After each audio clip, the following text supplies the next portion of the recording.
大家晚上好，欢迎大家来到我们阳光亲子俱乐部阳光 Youth Talk 的系列第2次Talk。我们今天的主题是成长路上的困惑和挑战。我们非常高兴能够邀请到5位 OCC、ACCF 的 Scholars。我们今天的那个讲座呢主要是用英文在讲然后等到我们开始那个英文的时候呢，我们会 switch， 我们有一个 Chinese translation， 我们会 switch。但是在这个开始之前呢，我们想先简单的一下介绍俱乐部的情况。这介绍俱乐部情况，我们这边就用中文讲，就先不做翻译。等会儿呢，我给大家稍微介绍一下，讲解一下怎么能够 switch 到中英文 channel。好，那首先我就想请 Elena 给我们简单介绍一下阳光亲子俱乐部。大家好，我是 Elena， 是阳光亲子俱乐部的义工。等一下，我把这个屏幕先。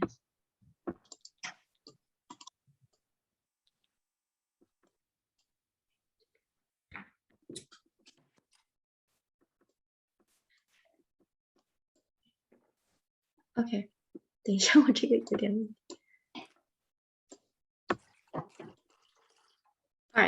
大家好，周日的晚上我们相聚线上哈，今天的话题非常有意思。那首先呢，我来介绍一下我们俱乐部。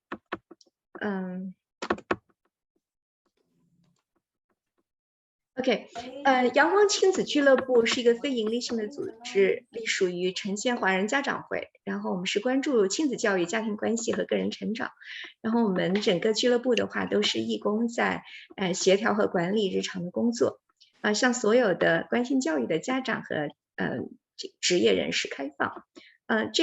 我们这个俱乐部大概有这样几个小组，我们的主席就是刚刚发言的 Sarah， 然后底下有5个小组，学术小组是李颖负责，他是负责我们课程还有教学资源和教育资源的甄选、评估、联络，还有各项课程以及读书会的书籍的评估。我们的宣传小组是由我在带领一个小组在做义工。那我们这个小组主要是负责对内的报道和对外的宣传，包括这个宣传文案，还有这个画专题的文章的组稿、公稿，还有编辑，以及宣传海报，还有宣传图片和视频、音频的制作。我们的会员小组的组长是Julie， 她是负责会员的这个扩大和招募，还有会员的一些问题的解答。我们的财务小组负责人是 Jenny， 她是负责财务工作的各项相关的收费以及报名，还有相关的一些活动的费用情况的统计和收取。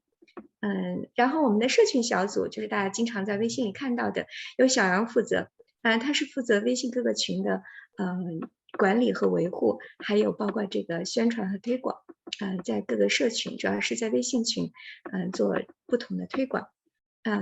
这是我们的整个俱乐部的组织构架哈。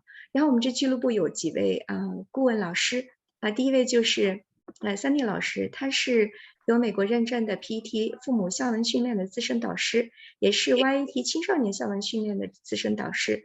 还有我们的 Reno 老师，他是licensed 的人生教练和认知行为疗法的咨询师，他也是他们2位都是我们读书会的带领人。还有另外一位老师嘉兰老师，是拜伦凯蒂公课国际认证的导师，还有这个拜伦凯蒂公课国际华语协会的执行长。这是我们的几位顾问团的老师。除了这个顾问团的老师提供的这个在这个我们学习模块里面可以看到哈的这个核心课程，在左边这一行的核心课程之外呢，我们还有老师带领的研读会，这样子就是精读一些书籍，大家可以在屏幕上看到。我们还提供各种系列讲座，公益讲座，还有我们的公益读书会，内容非常的丰富。仔细来看一下，这里有一个清单，可能我就快快的就大家可以看一下，我就不再一一念了哈。这是我们已经完成的很多的课程以及读书会的这个清单，就是春季已经完成的。目前正在进行中的还有这个李崇建老师冰山理论的音频课程讨论，还有一念之转健康课程，一念之转金钱的关系，还有非暴力沟通的读书会。这里已经举办的活动呢，就是我们阳光亲子俱乐部有很多的月会，这里已经举办了6期的这个5期的这个公益月会。然后呢，还有我们的阳光 Youth Talk，上一次在几个星期之前举行的，还有这一次的是第2次的 Youth Talk。另外我们还有一些线上活动，就是阳光面对面，还有思想会，这是在线上分享的一些我们最擅长、最喜欢的事情，这是第1次。那接下来我们还有培训，还有我们每个月的超话，就是阳光超话的讨论，然后还有这个。我们可以看到的，这个大家可以看到屏幕上的是，欢迎大家可以关注的我们正要进行的开放的，就是8月25号的周4上午的父母的觉醒读书会，是由我们的于丽老师还有我们的 Helen 来带领的公益读书会。另外还有终身成长爸爸读书会，也是由 Rena 老师我们的顾问老师带领。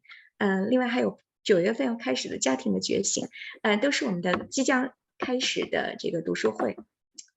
另外还有我们即将要进行的这个思想会，下一次思想会分享大家印象最深的一次旅行。另外我们在这个月就是2个星期之后有一个阳光 Youth Talk 第三次活动，就是这个系列底下第3次活动，是一名大3的女生的这个不同的体验，就是她的一个极限的68天的体验。那这个屏幕上面呢，我们就是列出来了，大家可以看到这阳光亲子俱乐部的系列活动，那有阳光月会、阳光超话、阳光 Youth Talk，这是主要是年轻人的，还有阳光 We Talk 是成年人的一些话题和职业讨论。另外有这个阳光思想会和阳光读书会，刚刚已经初步的提到了哈。这个屏幕上大家就可以关注我们的公众号，还有这个会员申请的这个2维码。另外的话呢，就是我们的微信群，大家可以扫码加入现在就可以扫码，我留在屏幕上面。在这个之前，我再把这个屏幕放到下一个，大家可以看一下，就是刚刚提到的这个，我特别做一个 announcement， 就是8月21号的一名大3女生68天极限体验和背后的故事，这是一场关于挑战和极限的对话，也是一场关于人生和未来的探究。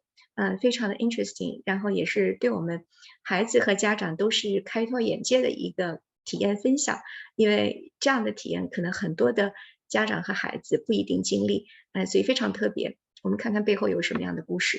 Anyway， 好，那我现在回到这个屏幕，再给大家大概10秒钟的时间扫码，可以加入我们的群。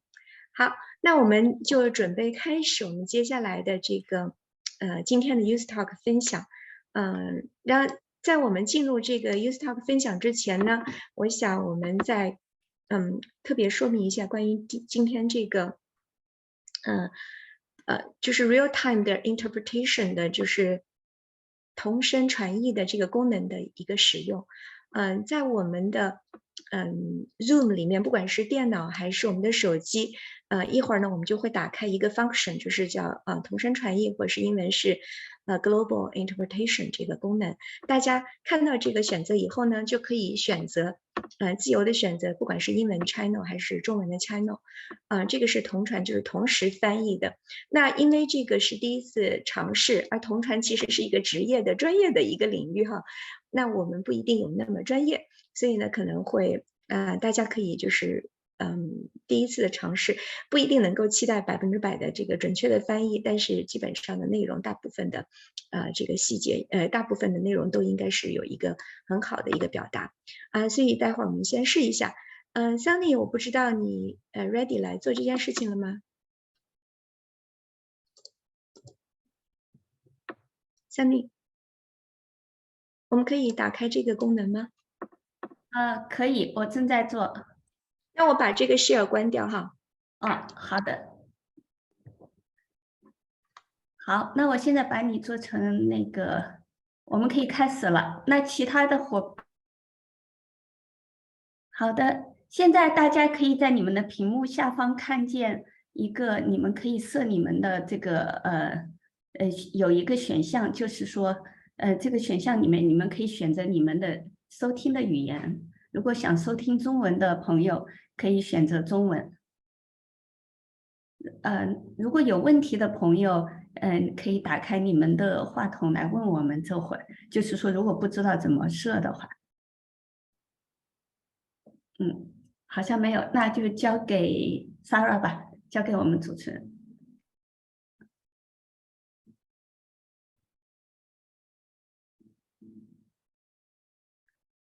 伊妮娜，你那边可以吗？你能听得见我吗？你打一个 text 吧，我们不会能够听得见你。你打一个文字给我，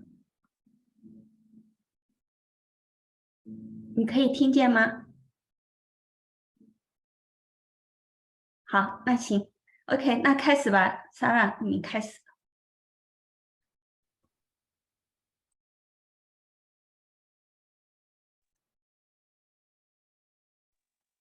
Sorry 下面的访谈就会用英文讲，如果大家想听Chinese 的话，你们现在可以 switch 到那个 Chinese channel， 然后Elena会给大家做翻译。OK， Okay, good evening, everyone. Welcome to our Youth Talk Series 2. And today's topic is the challenge during the growing process. And we are so lucky to invite 4 or 5 scholars of OCC ACC Foundation. And I don't know how many people know what is the OCC ACC Foundation.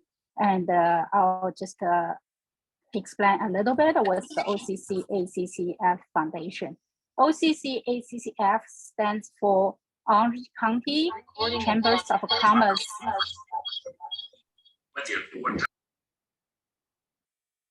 Sorry, Orange County Chinese Chambers of Commerce Foundation. This started almost actually 27 years ago by some Chinese business people in Orange County. And the purpose for this foundation is, as you know, we have a lot of excellent Chinese high school kids, and they are outstanding, but due to some financial difficulty, they may not be able to go to their dream schools. And so this foundation will help these high schools to go to their dream schools. Initially, and the foundation can only afford to give like a few hundred to each scholar. But by the efforts of many people in the community, now the foundation has grown significantly. Now we give each scholar 20,000 for each scholar, and we award 10 scholars every year. And so every year we got a lot of applications, and there's so many outstanding scholars to come here to tell us their high school life. And each of them have such a wonderful story. We had previously talked to each of them, and each of them have a really interesting story. And so we really like them to share with all the audience here, and hope we can get some inspiration or learn more about them. Okay. And without further, let's start it. And I'll introduce the scholar, and then we'll have some conversation with them just to learn their story. And during the conversation, if you have any questions, you can type in the chat box. And we'll have the QA at the end of the conversation. So during the conversation, we probably will not take any questions. But at the end, we will have the QA session. Okay. And the first one I want to introduce is Ali Huang. I don't see Ali. Okay, excuse me. Seems like people said they cannot hear the translation in the Chinese channel.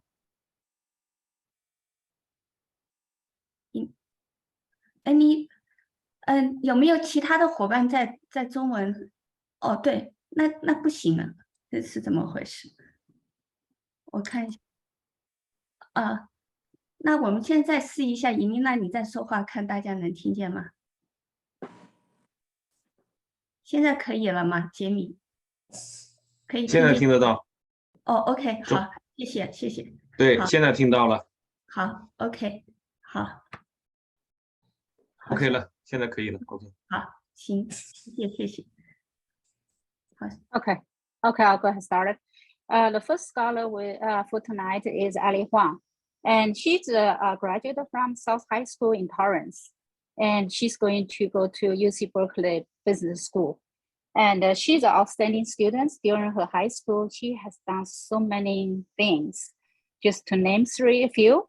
And she is the ASB president, and she's a speech and debate club president. And she's a TED Talk Club president. And she also has done student active website design. And she's a softball captain. And she's a homecoming queen. She's in a symphony orchestra. And it is so many. And but one thing really stands out and interesting is she is the highest officer in Sea Cadet. And many of people, audience probably know what is a Sea Cadet. So this is when we first talked to Ali, and that's one thing that is come to our mind, and we're so curious about to learn more about what is Sea Cadet, because this probably traditionally is a male-dominant activity.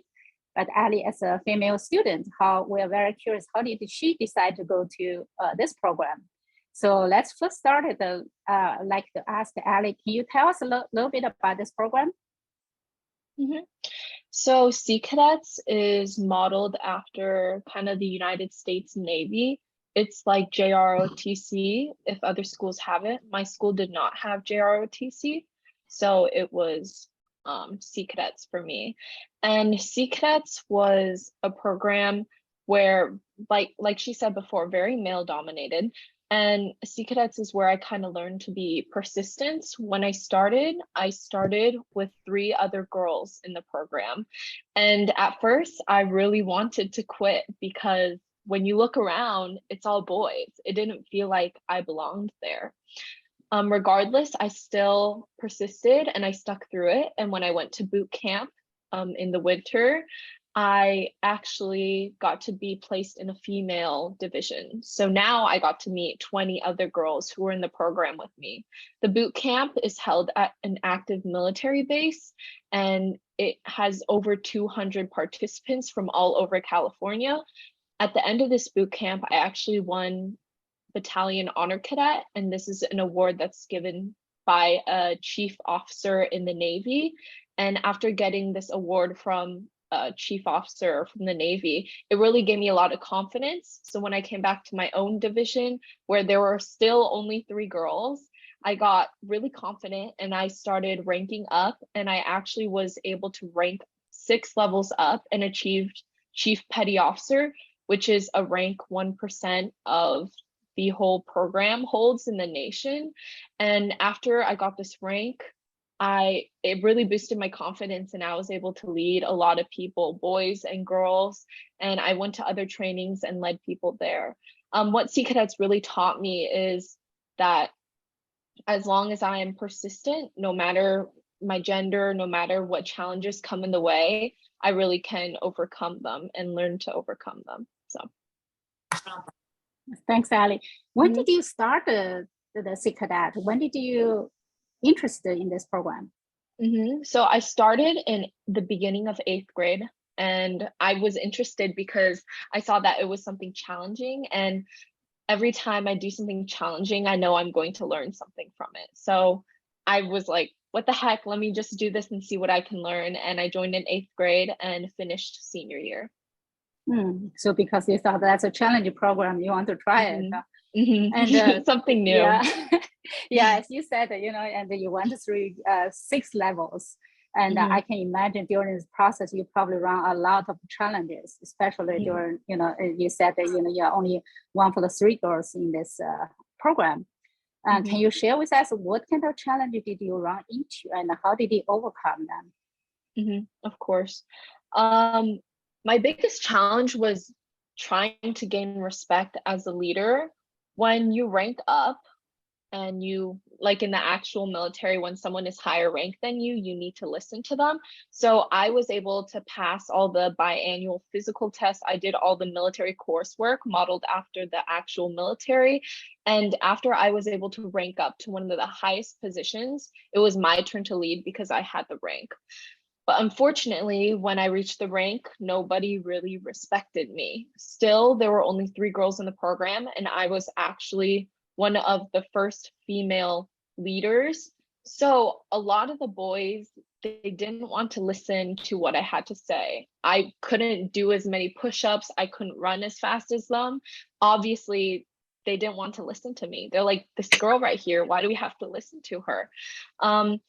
And it was really hard because nobody respected me, because when I yelled at them and said like, hey, everyone, we have to do this, my voice was very high pitched. So they were always laughing.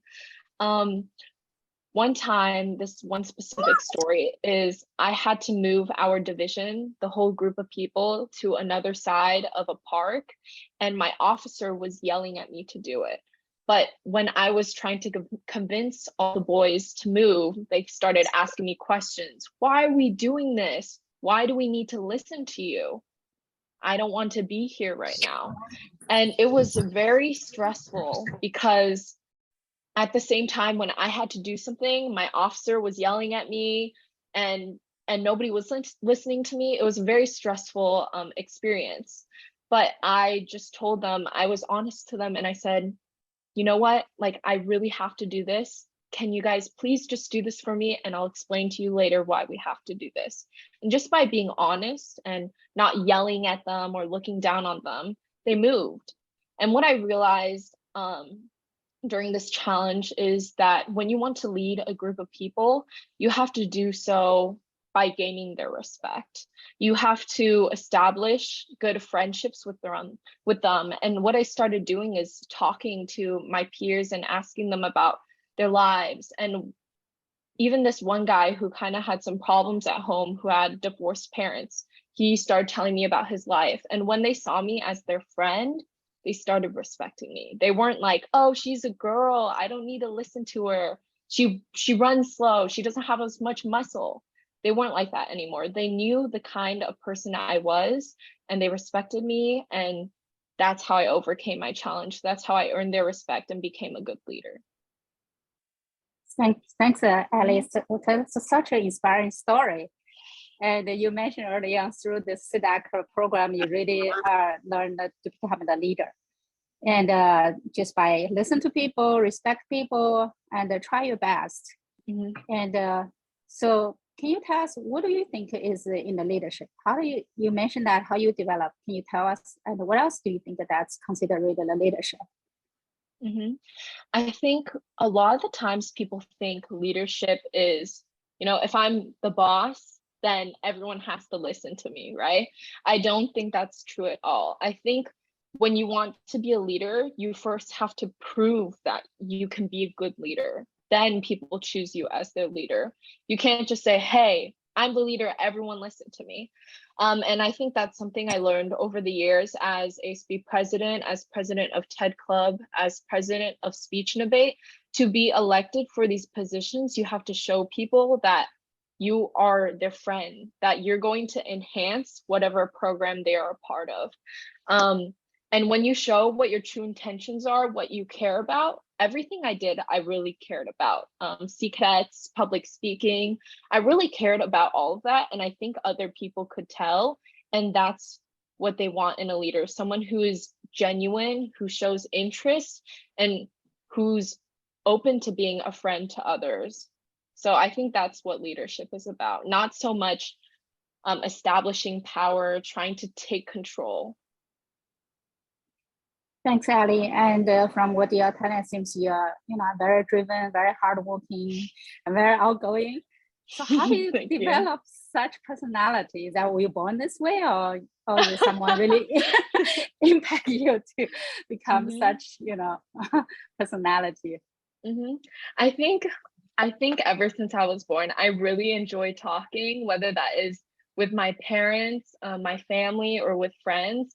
I always loved telling stories when I was little or sharing what happened in my day. I think when you talk with more people and engage with more people, life is just more fun, right? Obviously, we have to have some times where, we are by ourselves and we have some alone time. But I just really enjoy talking to people, listening to what stories they have to tell. I really like making jokes and making other people laugh. So I think because I enjoy that in life, talking to other people, learning new things, making new friends, I just find a lot of people really fascinating and seeing how much I can learn from others. So I think that's where my personality came from. I'm not going to say that ever since I was little, I was born confident. I was definitely a little shy in the beginning, but I think like my best advice to everyone out there who's trying to be more outgoing is to put yourself out there. And as long as you are yourself, you are authentic, other people will receive it the same way. They'll build the connection with you. Yeah, thanks. And during our early conversation, you also mentioned that your parents has a huge influence on your personality. And you mentioned your mom is your best friend, and you got a lot of inspiration from your dad. Can you share some of these stories with us? Of course. Like your previous question asked, am I, this way? Is this my character because I was just born this way? Definitely not. My parents played a huge role in making me the person I am today.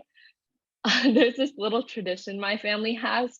After dinner, we like to peel peanuts and tell stories. And when we're eating peanuts, my dad would just tell us stories about his, past and history for fun. So he would tell us about how he escaped Vietnam and came to America. And he would tell us about how hard it was to build up his life in America, coming here with nothing. Absolutely nothing. Everything was left behind in Vietnam. And when he told me these stories, my dad didn't tell me the stories to guilt trip me or blame me and say like, see, I sacrificed so much for you. Why don't you do all this? He never told me like that. He would tell me for fun. An example would be, he had this job where he had to wash dishes when he was 14 to make money. And he would laugh and be like, oh, the plates were so hot. The water was so hot. Man, my hands were burning. And we'd all laugh. So I really had a strong bond with my dad.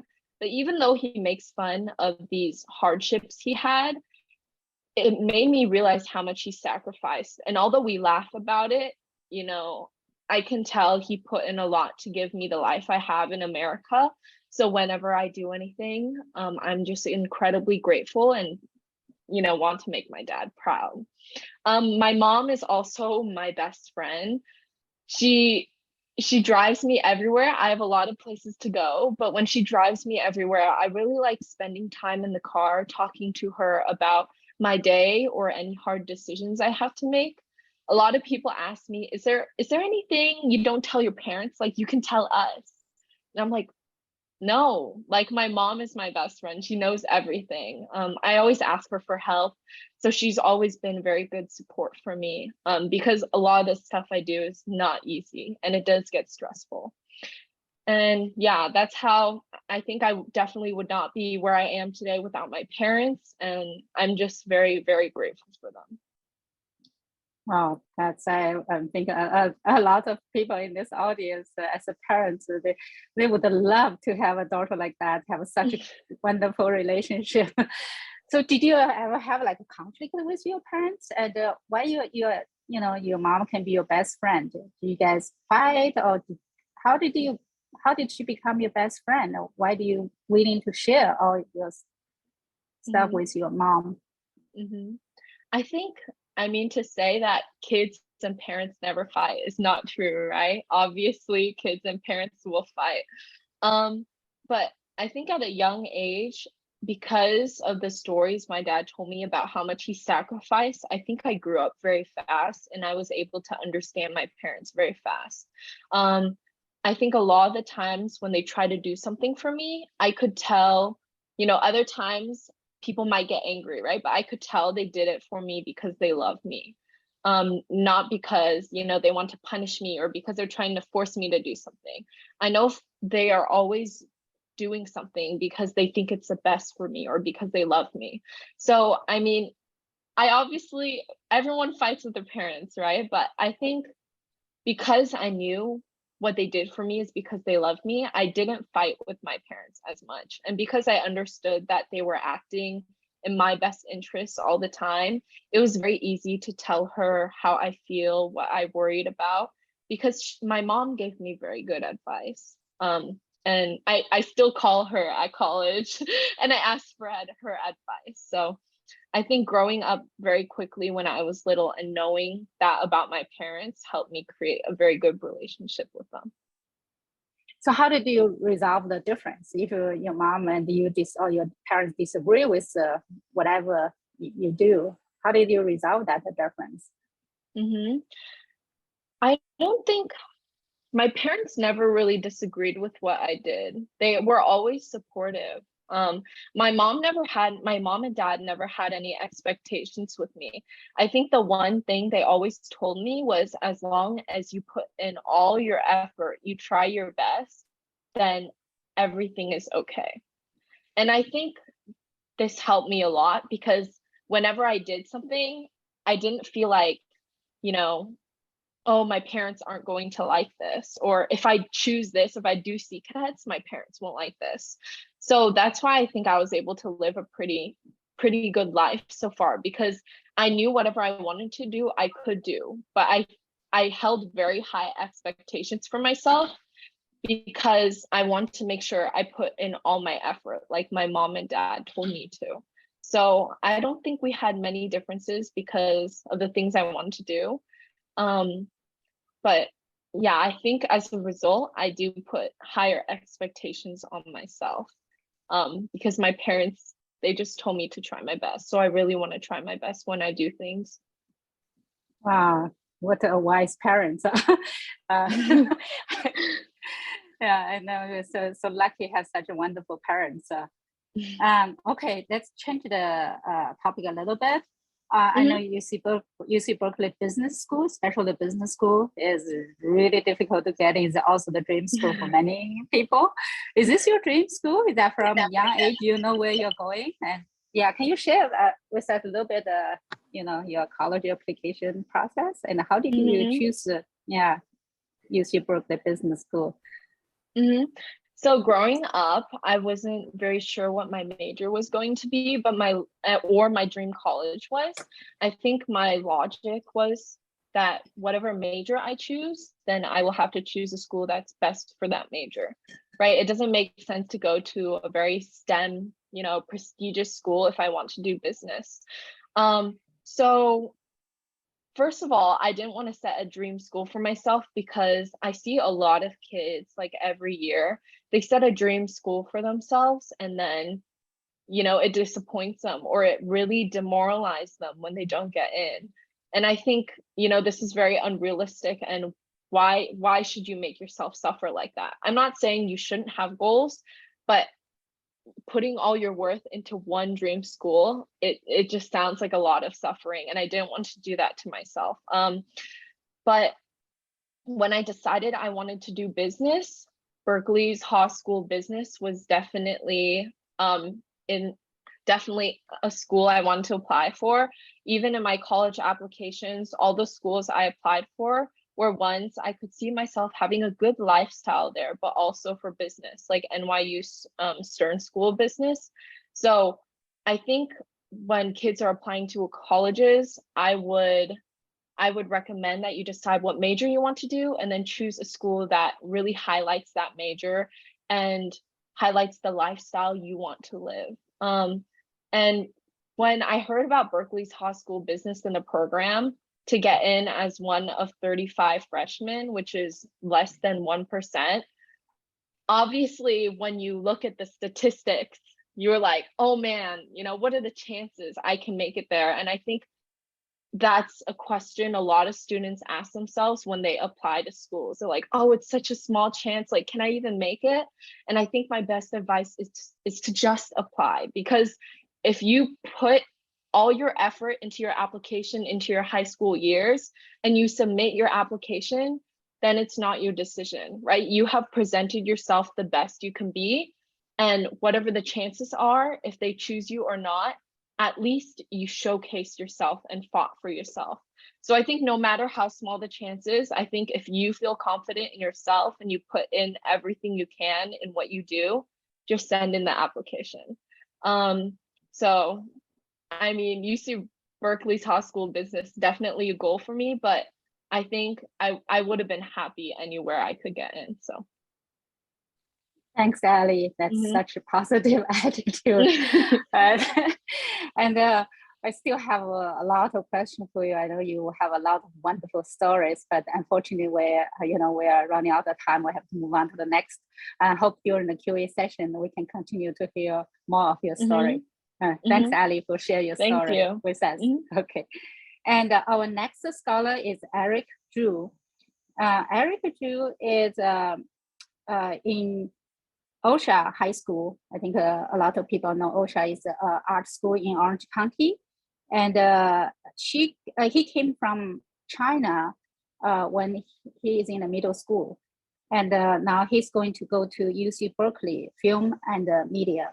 And just like Ali, he has done a lot of great things when he's in high school. And he did the film and the media at OSHA, so he has made a lot of videos, and he's promoted a lot of videos about the Chinese culture, and he also promoted these cultures, these videos, and he also did what was that called? The Dragon King project, and he taught like more than 100 kids the Kung Fu, the Chinese Kung Fu, and he's also the Pacific Bridge Club president, and he's a Dream Scope editor-in-chief, and also he has done volunteer in the Senior Disability Communities Center, and just name few, and the list is really long. And all his activities, and one thing, and we're really interested, want to learn a little bit more about Eric, is about his video and film. As I mentioned earlier, he's done a lot of videos about Chinese culture. So Eric, can you start with share with us about your experience about this video project? Yeah, sure. So the main video project that I created that promotes like Chinese and American culture is called the What You Don't Know About series. And it's a series of documentary videos that highlights different aspects of Chinese and American culture. And I made that as an attempt to kind of bring out the voice of Chinese American culture during like a period of time where there's like some like anti-Asian kind of hate crimes that are like existing right now and in like the past few years. So the series of videos is really aiming to resolve that.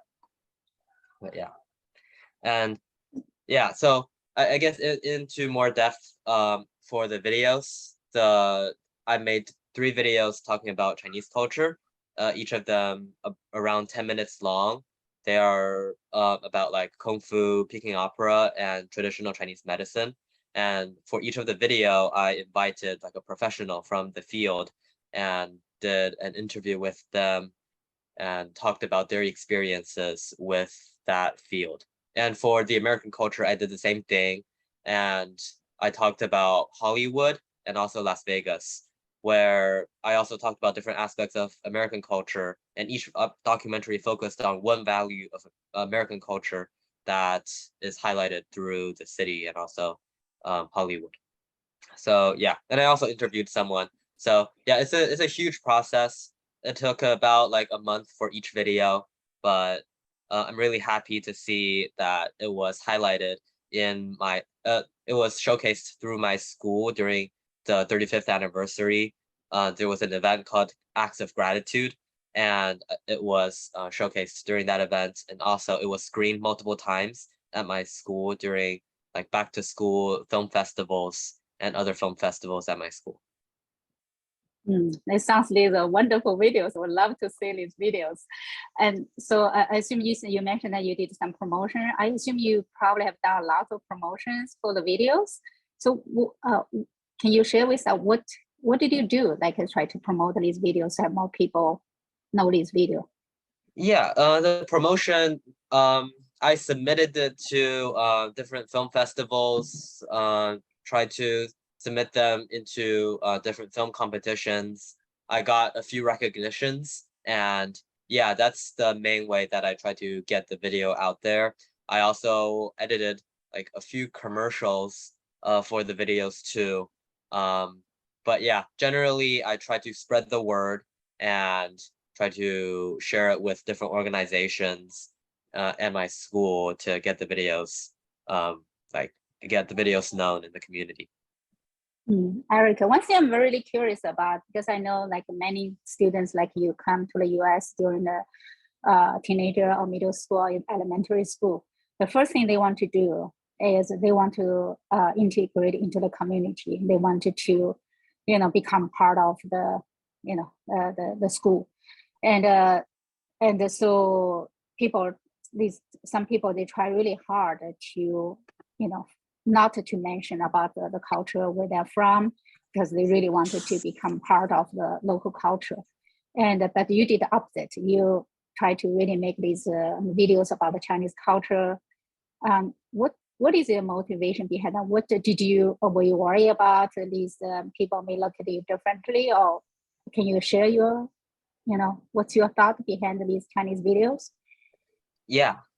So some of the things that motivated me while I was creating these videos was definitely my past experience in China. Well, I know that most people do when they come here, they try to integrate into the culture. What I realized is there are also a lot of things in Chinese culture that I guess like people here can also learn about, such as a strong sense of family values and building a bond together and very like a strong system of support between each family member that really just brings the family up as a whole. One story that I often like, one story I often like to share was that even so I really wanted to go into a summer camp that that was there, and also my parents also really strongly supported me. They're trying to find ways for me to go into that summer camp, but because of like our financial circumstances, they weren't able to have enough money for me to go to that summer camp. So my grandma just gave us almost like half of her life savings just for me to go to the summer camp and learn the skills. It was a film summer camp, and learn the skills that I wanted to learn for the future.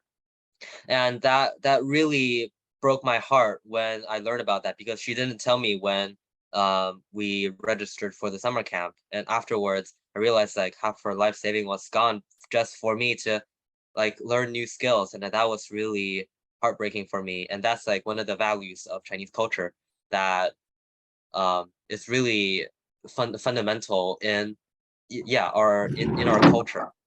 So yeah, it's just things like that, and also values of perseverance and values of perseverance. These all can be learned and appreciated by like people here. So you appreciate a lot of Chinese culture, and you want to promote this value in the US. Yeah. Thanks so much. And also, I know another project you did is we mentioned is about Dragon King project, and through that you have taught like more than 100 students. And I know during pandemic, this is probably easy to do that. Can you share some about what did you do? What efforts have you made and to do that? Yeah, so the Dragon Kim Foundation is a program where they fund $5,000 for students that want to impact the community. And each group will create kind of a nonprofit that will contribute back to the community in various different ways.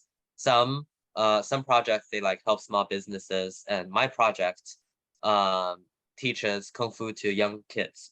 And there was definitely a lot of challenges. We started off by doing promotion. We made flyers and passed them around in our city, passed around in the community, on billboards, on everywhere. And one of the hardest challenges for the classes to happen was finding a space to teach the class.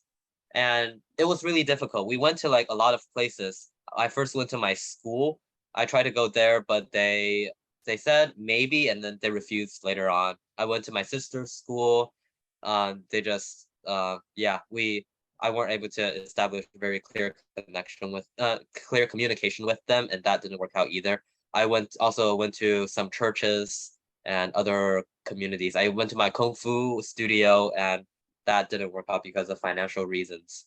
And yeah, I just tried to make as much connections as possible. And in the end, I was able to find 4 different ways to teach the class. One through online, establishing connections with like some other organization, and also in Advanced Martial Arts Academy, which is Kung Fu studio, my friend's Kung Fu studio. And yeah, in the end, I was able to work it out, and I was able to teach over 100 students. And because it was some of the classes were online, also across 16 different cities. So yeah, that was challenging, but it was also fruitful, in that I made a huge impact across the United States. Well, thanks, Eric. And so doing both promotion, for your Kung Fu class and also your video, take a lot of courage. As our previous conversation, I understand you were a shy kid when you were young, or even in the first year of high school. So how did you decide to become so involved in the community, and how did you overcome your hesitation or step out of your comfort zone to do all this? Yeah, I really started to become more outgoing in the second half of sophomore year.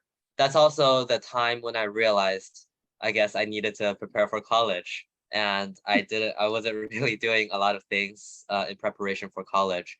And yeah, I saw all of my friends around me starting their own clubs and participating in outside organizations and nonprofit organizations and volunteer services. And I felt this kind of pressure on me that I also needed to do something.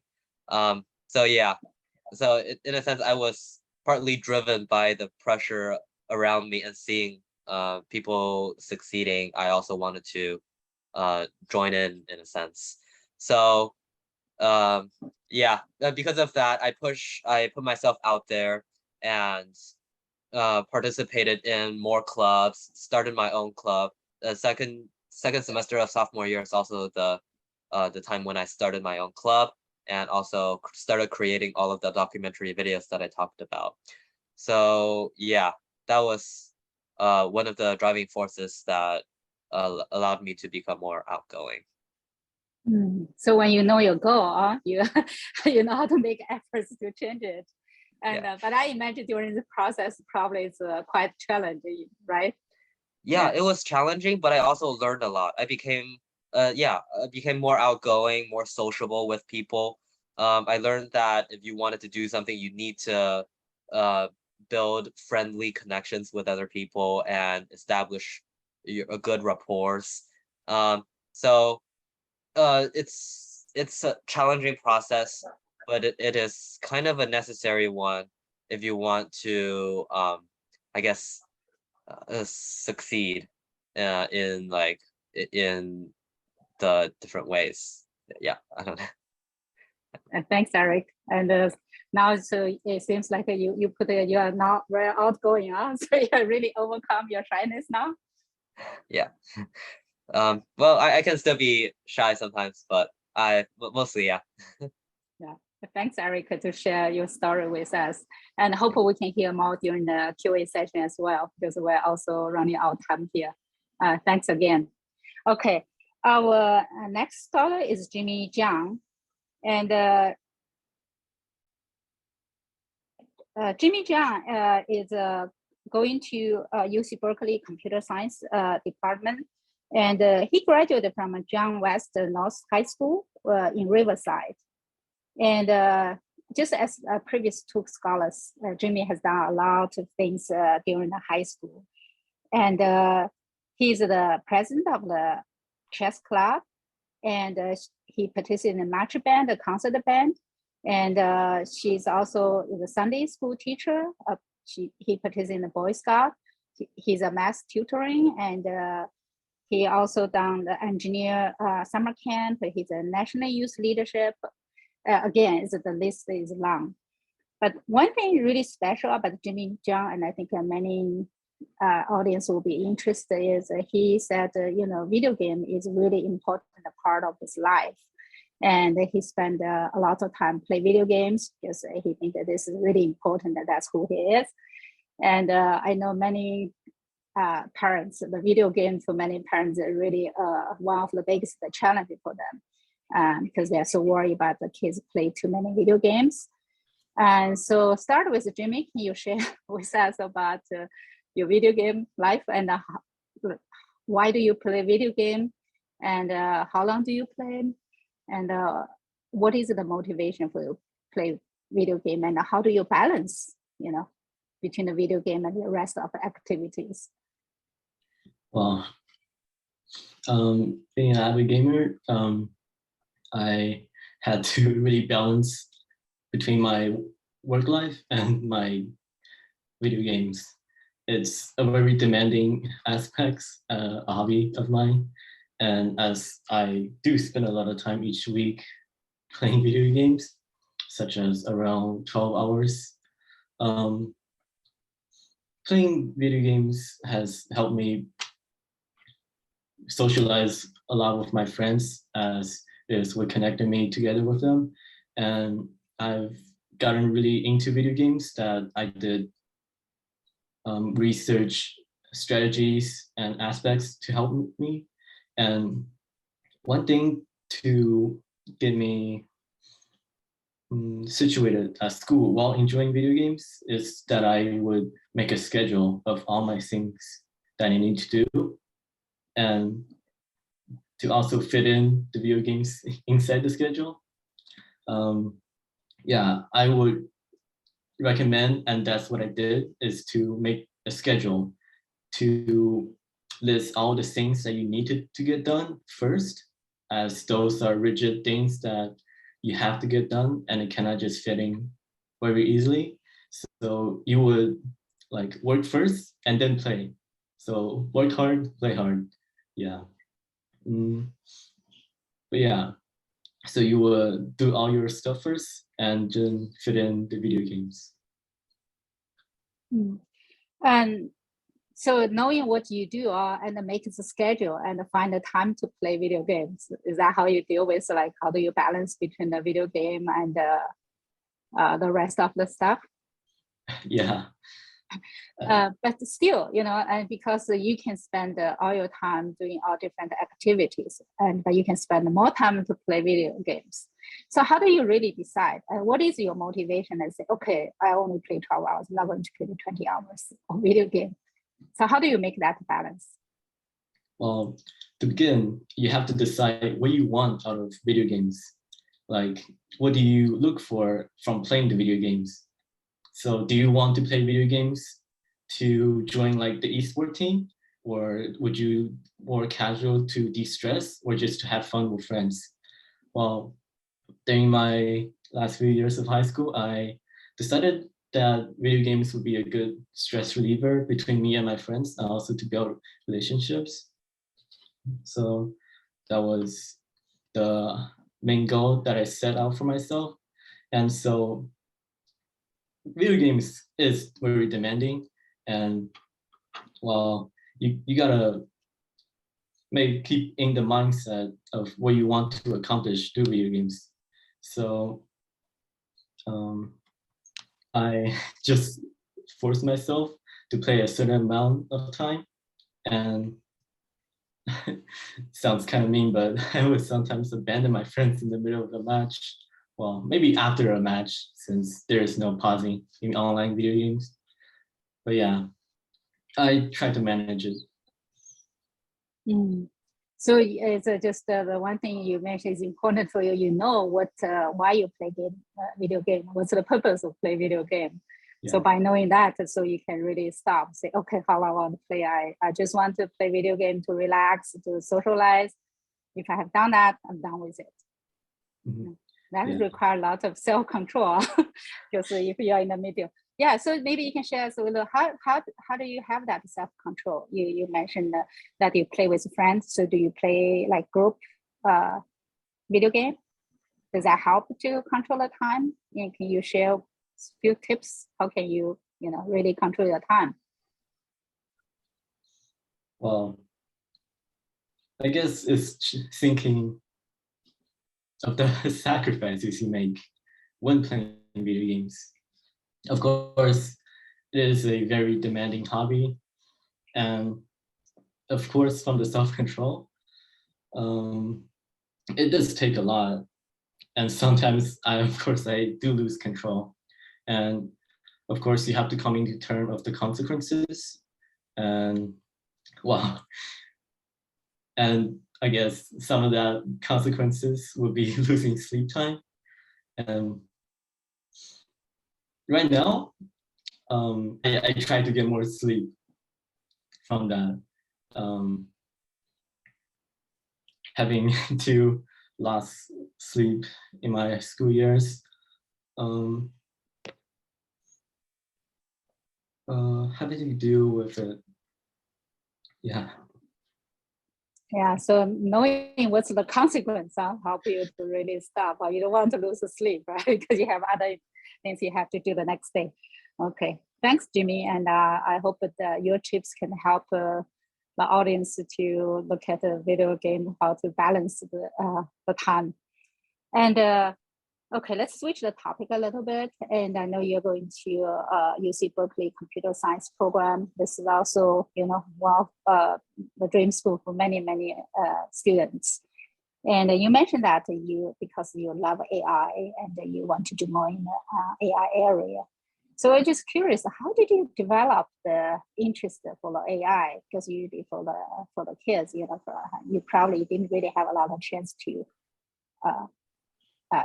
have any contact with AI, artificial intelligence. So how did you develop that interest? To start off, I saw that from article of the things that is possible with AI, such as the things that are already integrated from our lives, such as the search system and the algorithms within our social media. And it's really powerful tool. And I took an interest in that. And it's something I believe that will be integrated in the future. But in addition to that, I saw that AI can be used in all sorts of fields, medical, engineering, business. And that's when my mother got in a car accident and had to do some therapy to recover. And seeing that, I was wondering if I could apply AI into the medical field also to create apps such as that can personalize medical experience based on AI to help the recovery process and also to aid others. Okay, so from the article you read, that really triggered your interest, and also because your mom the injury, you want to learn AI to help your family. So that's how you started interest in the AI. So when was that? Is it in high school or middle school when that happened? Yeah, it was around my 10th grade year in high school. 10th grade in high school. Okay. So when you realize you're really interested in AI, and so what did you do after you find your interest? Yeah, I think it was around the height of pandemics, and there were clubs in school. At that time, I was considering joining the what was it? The robot club that built robot and code. However, that didn't work out very well. So instead, I took it upon myself online to learn Python. I took classes online and learned do videos. And recently, I believe it was the summer of my 11th grade that I attended a World Stride summer camp of the engineering forum, where they also introduced me to coding. I was able to like participate in coding a toy helicopter, and I really enjoyed it.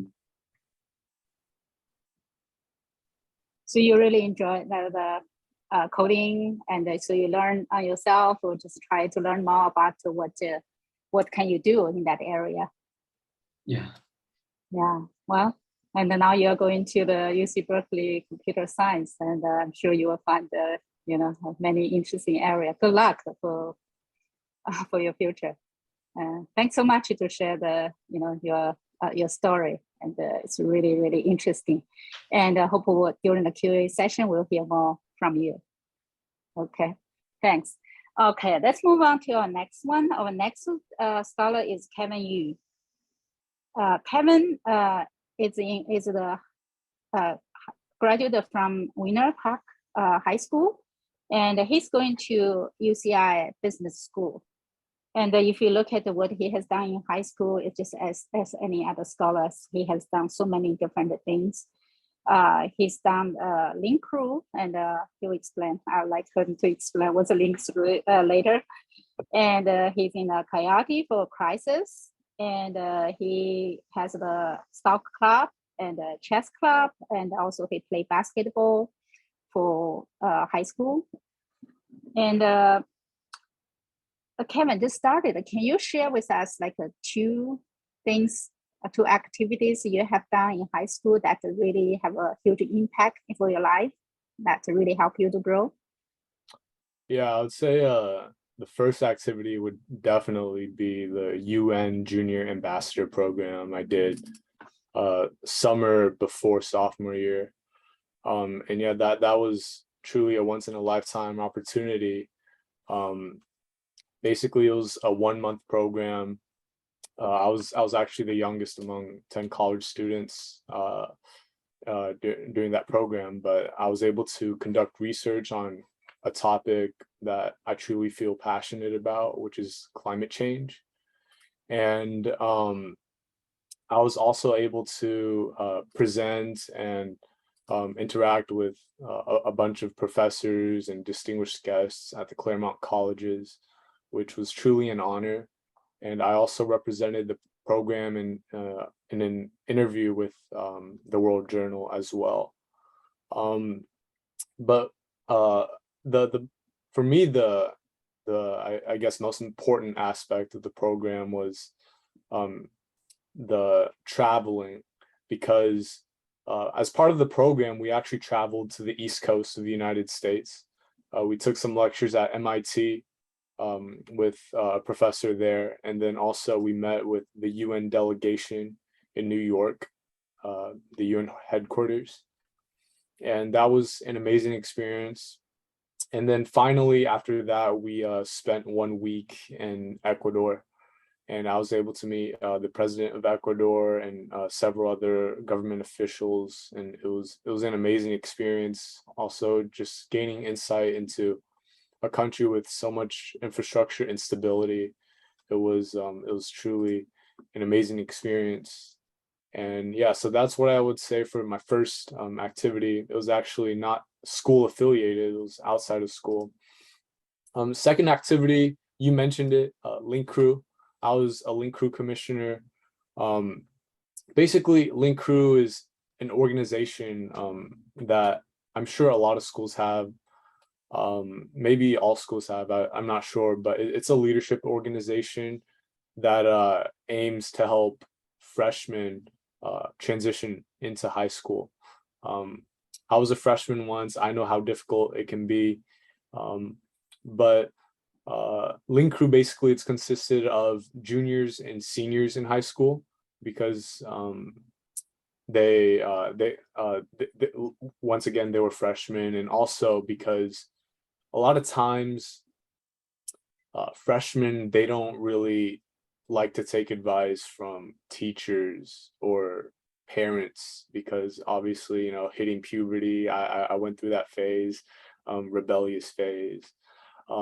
But one thing I realized with Link Crew was that the freshmen, they were so willing to hear from us, the students, because we were students just like them, their peers, and so it was quite a natural interaction between us and the students, the freshmen, and so that was nice. But so some of the things I did as commissioner was I helped develop lesson plans, and I also taught lessons to a group of about 20 freshmen in my class on academic advising or character development. And so that was some of the advising I did to help the freshmen. And I also helped organize some events on campus, like Commit to Graduate. Basically, it's like a mock graduation for the freshmen. And so it was a very nice experience, because I truly felt that I was able to make a huge impact on my school community. So yeah. So just because when you yourself get into the high school, you need a lot of transactions. So later on, you want to help other freshmen to have an easier transaction to get into the transition to get into the high school. Right, that's so yeah. nice. Yeah. And yeah, you mentioned that you also designed the curriculum for the program, and so are you, so through your efforts, are you able to get like many freshmen to join the program? And can you share with us like what efforts you put into the program to help other kids? Yeah, so actually I did not, so my lessons were not for all the freshman class. It was actually just my own class of freshmen, which was about 20 freshmen. Each Link Crew leader or commissioner is assigned to a group. And so for my group, I was basically in charge of everything from the lessons, the activities.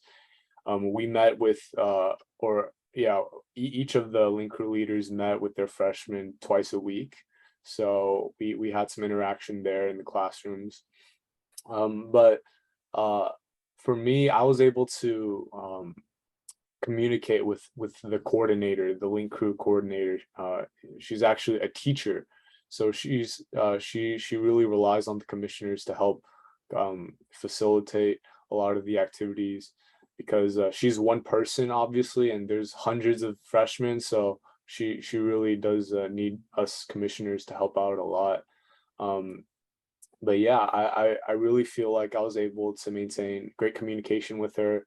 I remember especially during the pandemic when we were online, the vast majority of Link Crew leaders, some of even the commissioners, they just stopped showing up. They stopped, doing their work.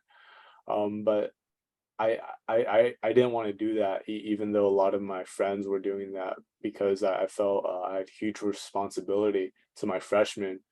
And so I could tell that my coordinator, she appreciated that a lot. I'm sure these freshmen also really appreciate the help. And so since you've done that, now can you give the audience some advice? And I'm sure some of the freshmen or some probably they have kids coming into the high school in the future. So what's the advice you have for them so to make the transition a little bit easier? Yeah, for the transition, I would say, for me, the most difficult aspects or the most difficult parts of my freshman year was probably just a lot of stress from various sources. You have maybe a heavier workload compared to junior high or middle school, and then you also have to maintain your social life, with friends or things like that, and then there's there's obviously high school drama, so there's a bunch of stuff going on there.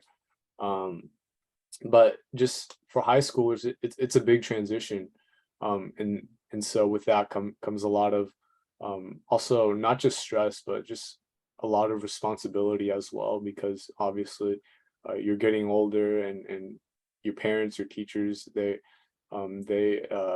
expect more from you.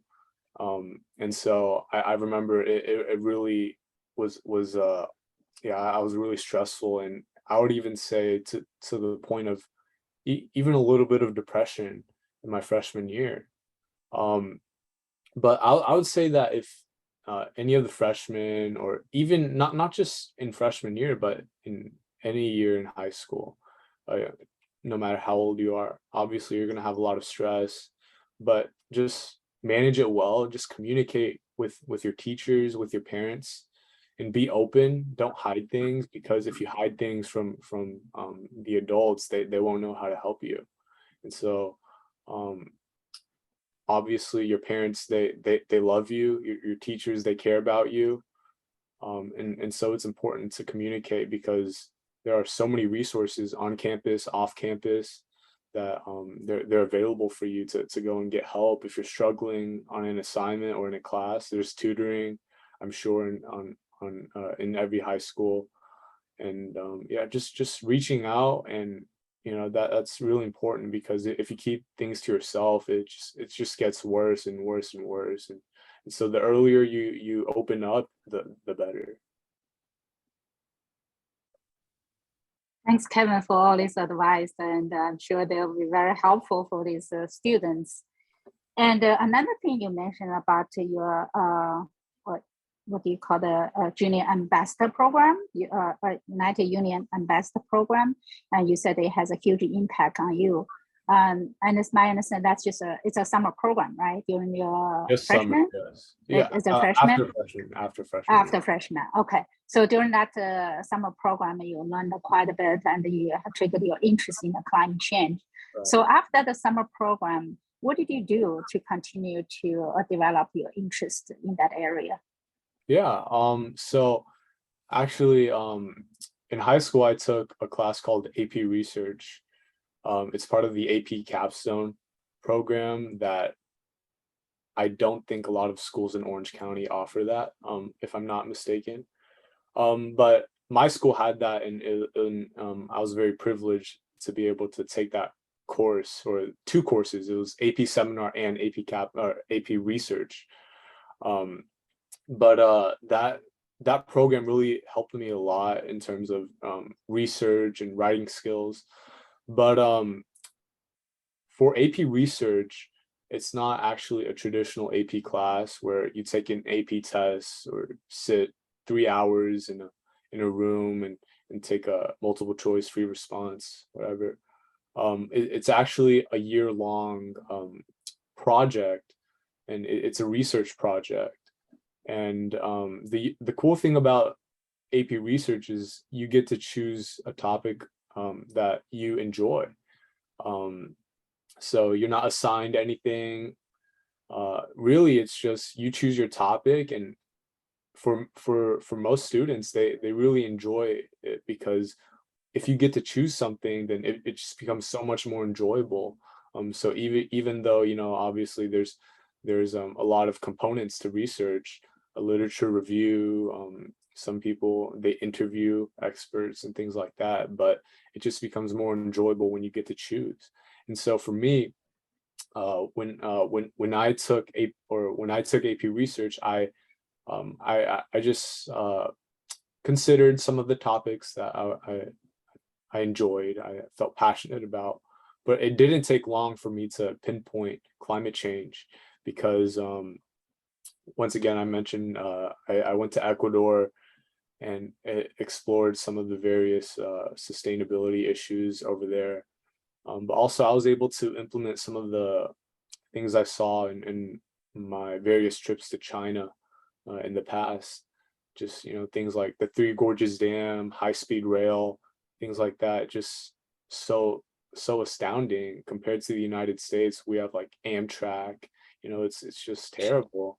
But Yeah, so just some of the observations that I was able to have, just really for me, it was something that from a young age, even going to China as a 5-year-old, you know, it just sparked an interest and just sort of it built up. And eventually when it came to AP research, I decided to conduct my research on climate change, specifically the transportation and agriculture sectors.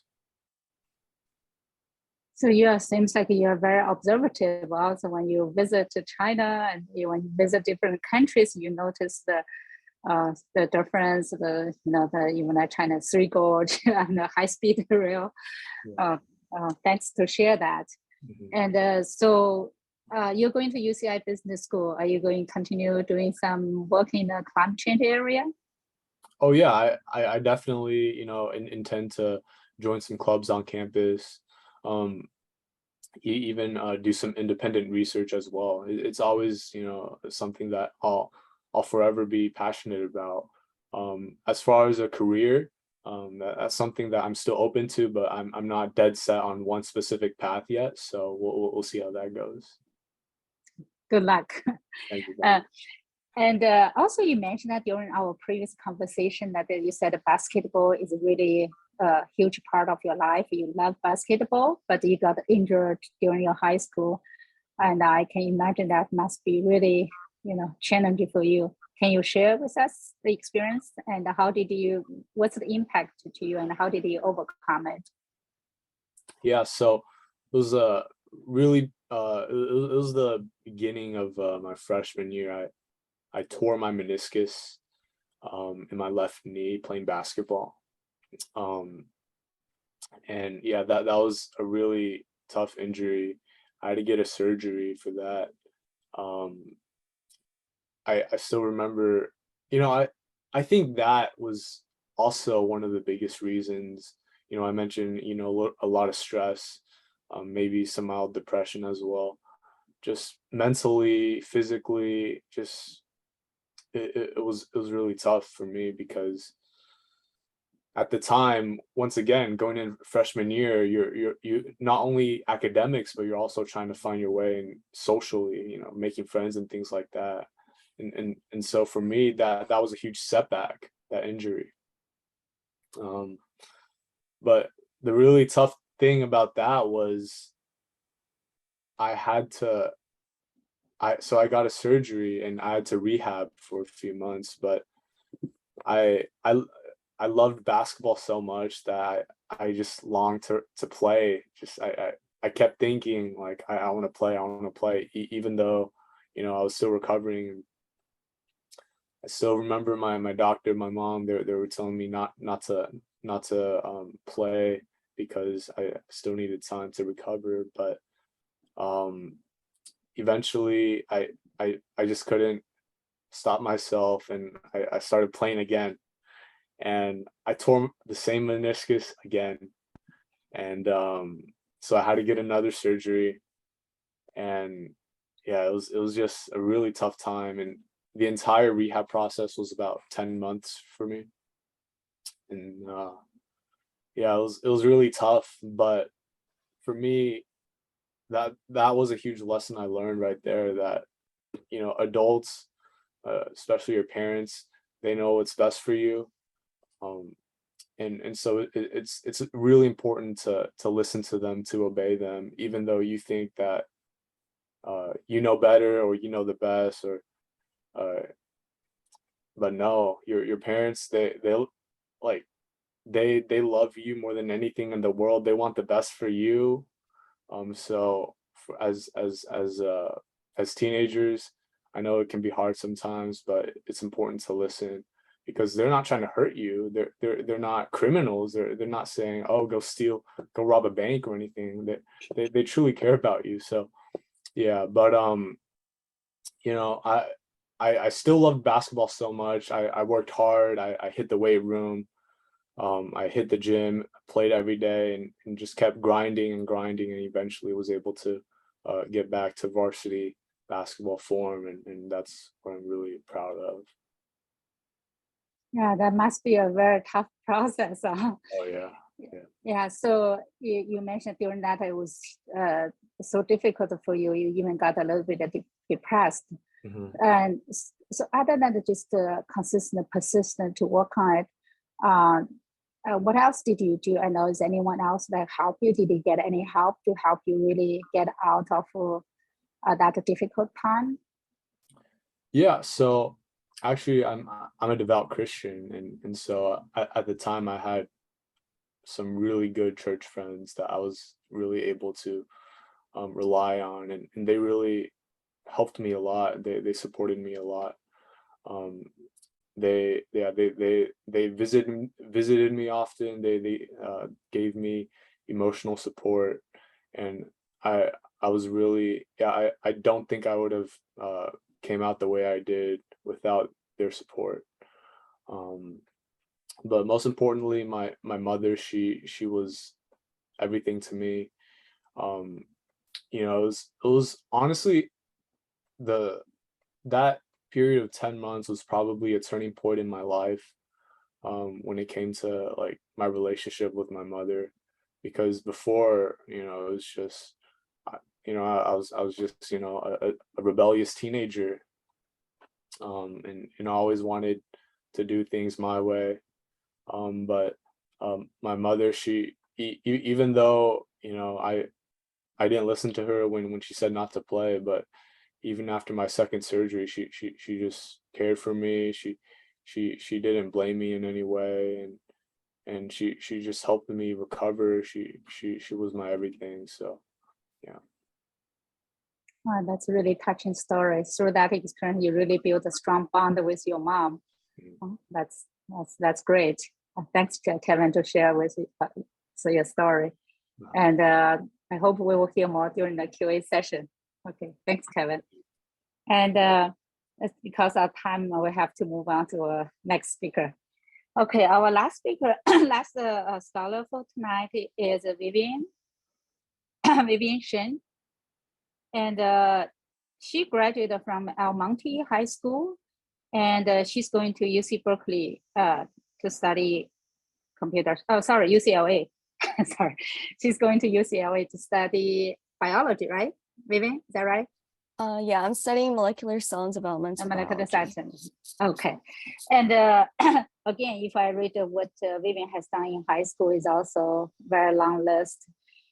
She's done 4 years in the Red Cross, and she managed the district for the Red Cross, and she's in the UNICEF club, and she did a lot of volunteer in the hospital, and she's also in the high school senior band, and she did a track and the field, and the list is also pretty long.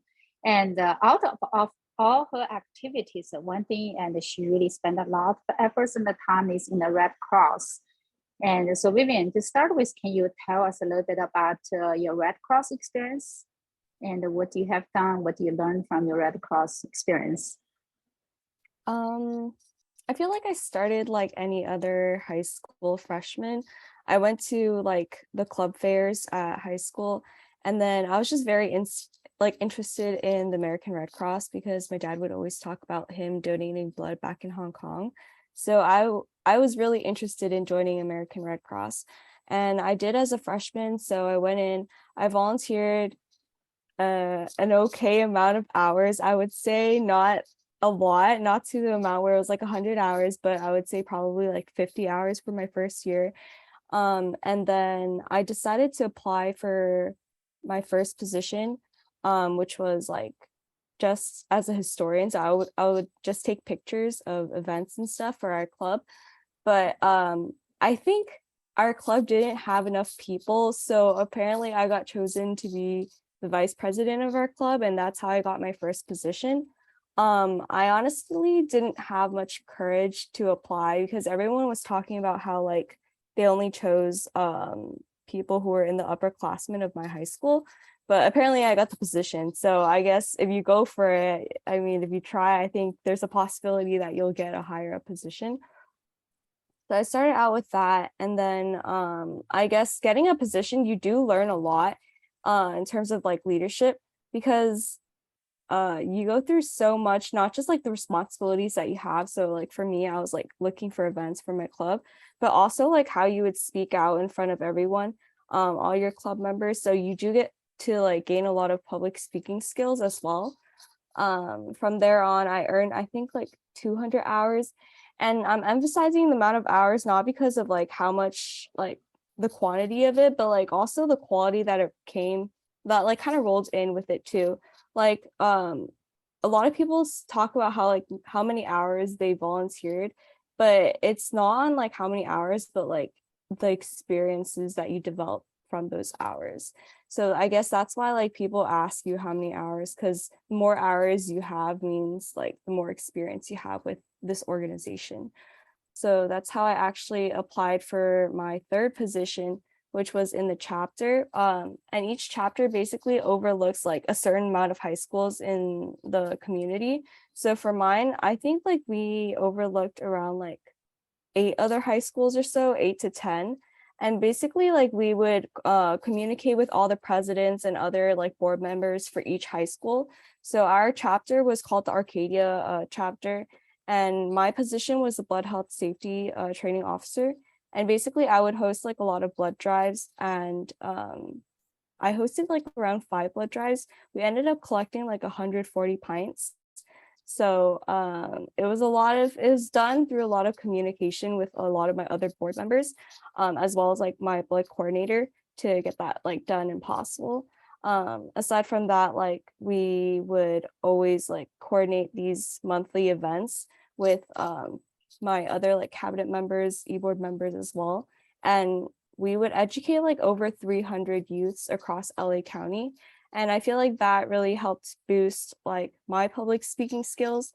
I definitely went from someone who used like note cards and index cards during my presentations to actually like knowing what content I'll be presenting for each presentation. So definitely American Red Cross has boosted me in terms of like as like a volunteer and also as a leader. Thanks, Vivian, to share with that. You mentioned that you started, as a vice president. Later on, you selected as a president. What did you think you've done? Get selected as a president? Because I can imagine probably is many people competed for that position. So what do you think you stand out that they select you as a president? Honestly, it was quite the opposite, because I was the only one going into my senior year in the Red Cross like cabinet. Really? So there was no other option besides me. Like I was the only option. Yeah. And then even though I think it was pretty easy to go up as president, but I feel like the hard part was like choosing my cabinet members. Because yeah, you're president, but also you need to know like what type of people you'll be working with, whether you'll collaborate with them well, work well with them. So I feel like that was the hard part, because I actually had to come up with all the questions to ask during their interviews, like for the other cabinet member positions. And I actually had to read through all their applications, and that took like 2 whole days for the whole old cabinet to go over their applications and formulate like questions. So becoming president wasn't the hard part. The hard part was choosing the rest of your cabinet. So seems like you have to choose from many different people. So how did you choose your cabinet? And also I know for a lot of high school club, it is difficult to recruit enough people to participate, and especially to continue, And it seems like you have a pretty big club. Can you share some of your, tricks and experience in that area? Yeah. So for me, choosing cabinet members, I feel like there was a lot of controversy, because there was a big issue that went around for my school, and aside from looking at their application, we also know the people like kind of personal too, because my school was pretty small. It was like 300 people in my class.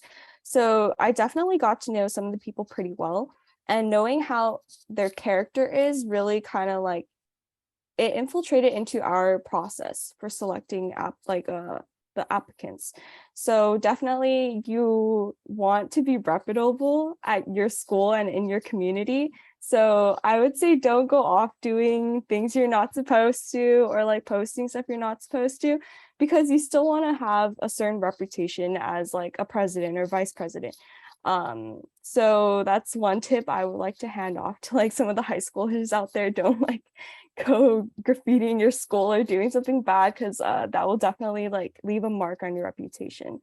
In terms of like how I was able to kind of like keep up with member retention was kind of like starting to give out incentives to a lot of the members. So I would we would just go by tricks like certificates, so like a member of the month or like volunteer of the month, or like we would start handing out like club gear, so like wristbands or like t-shirts, pins and stuff like that, to like have members continue staying in the club and also like participating as well.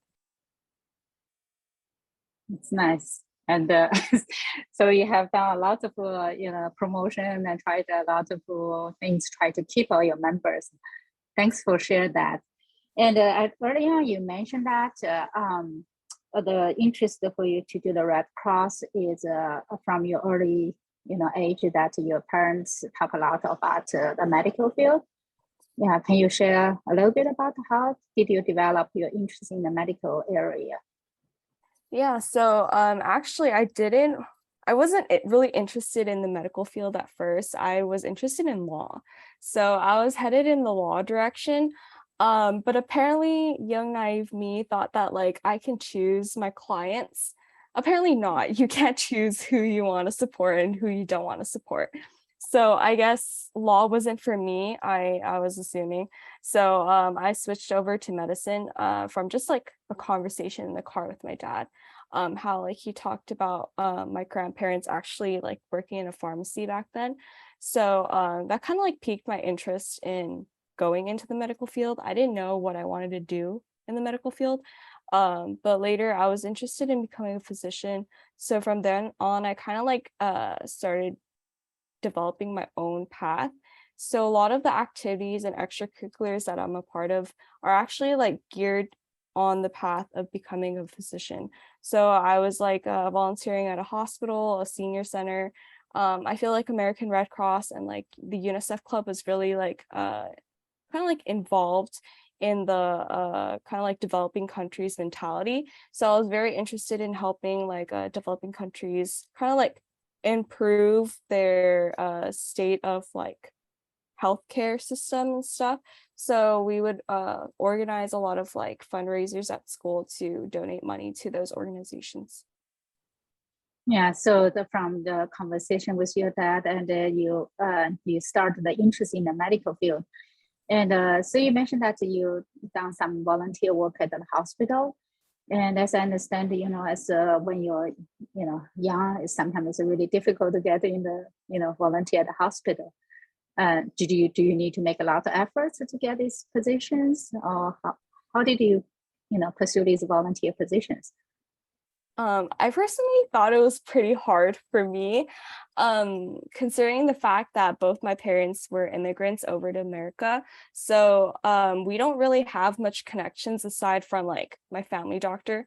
But at that time, as a freshman, I didn't think of like reaching out to my family doctor, which if you are a high schooler and are interested in the medical field, I do highly recommend you reaching out to your family doctor if you are interested in becoming a physician or something like that.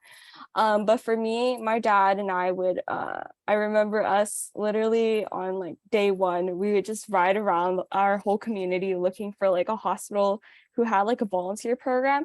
But the problem was that like I was under their age requirement, which is like 15. So I was 14 at the time. And then we would go around like different hospitals and senior centers looking for just one that had like this volunteer program for me.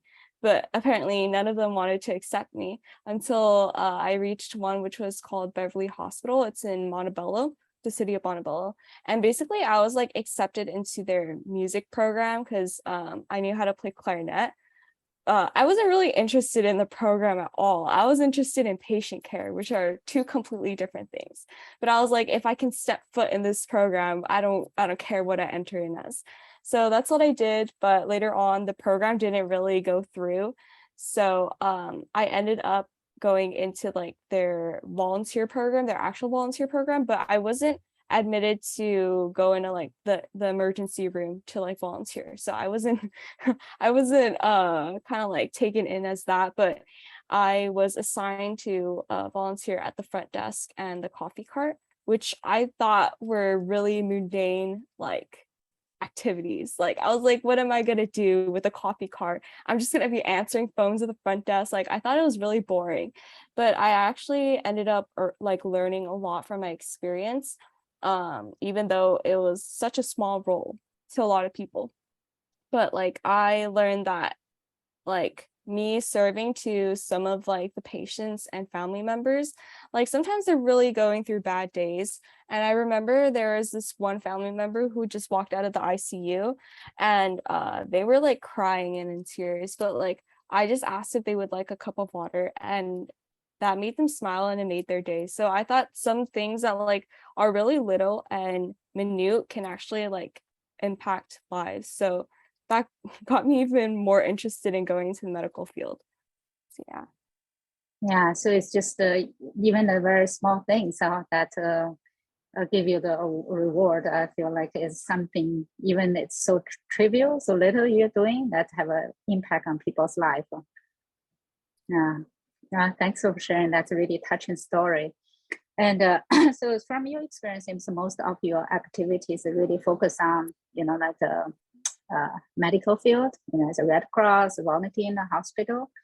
And I know a lot of high school students, they have difficulty to choose like what club to work and what activity to participate. And so your situation, you are really focused like one area. So do you have any suggestion, advice for the high school students? Going in as a high school freshman, like I didn't really have much connections with a lot of the upperclassmen at my high school. So I honestly didn't know what to do. Like I would just go in and pick whatever I was interested. But and I kind of like got in the whole like wave of you have to have like 10 clubs. You're supposed to participate in 10 clubs type of thing. And I started to participate in this kind of like cookie cutter mentality where you have to check these things off your list as you go on with high school. But I realized that that wasn't true. I started out participating in like 10 different clubs, but I only stayed in 2 in the end. So I only stuck with Red Cross and UNICEF. So honestly, when you're looking out for clubs, yeah, you can join like a good amount. I would say probably like 5, 6. You can start out with like that many and kind of like see how many you're actually interested in. And if you're not interested in them, start ruling them out. Because if you're putting in like just 10 hours to each club, I feel like it's less impactful and less meaningful compared to like participating in 2-3 clubs, but like putting your all into those 2-3 clubs. And honestly, like I mentioned, even though I'm talking about hours, it's honestly about like what experiences you'll gain from these like activities. So even though you're being a part of these 2-3 clubs, if you can make stories like that hospital experience I was talking about like possible, then you have something to write on your college applications and you have something meaningful to gear you through like what path you want to pursue in life. Yeah, thanks for sharing that, your advice, and I hope that they are helpful for the audience here. UCLA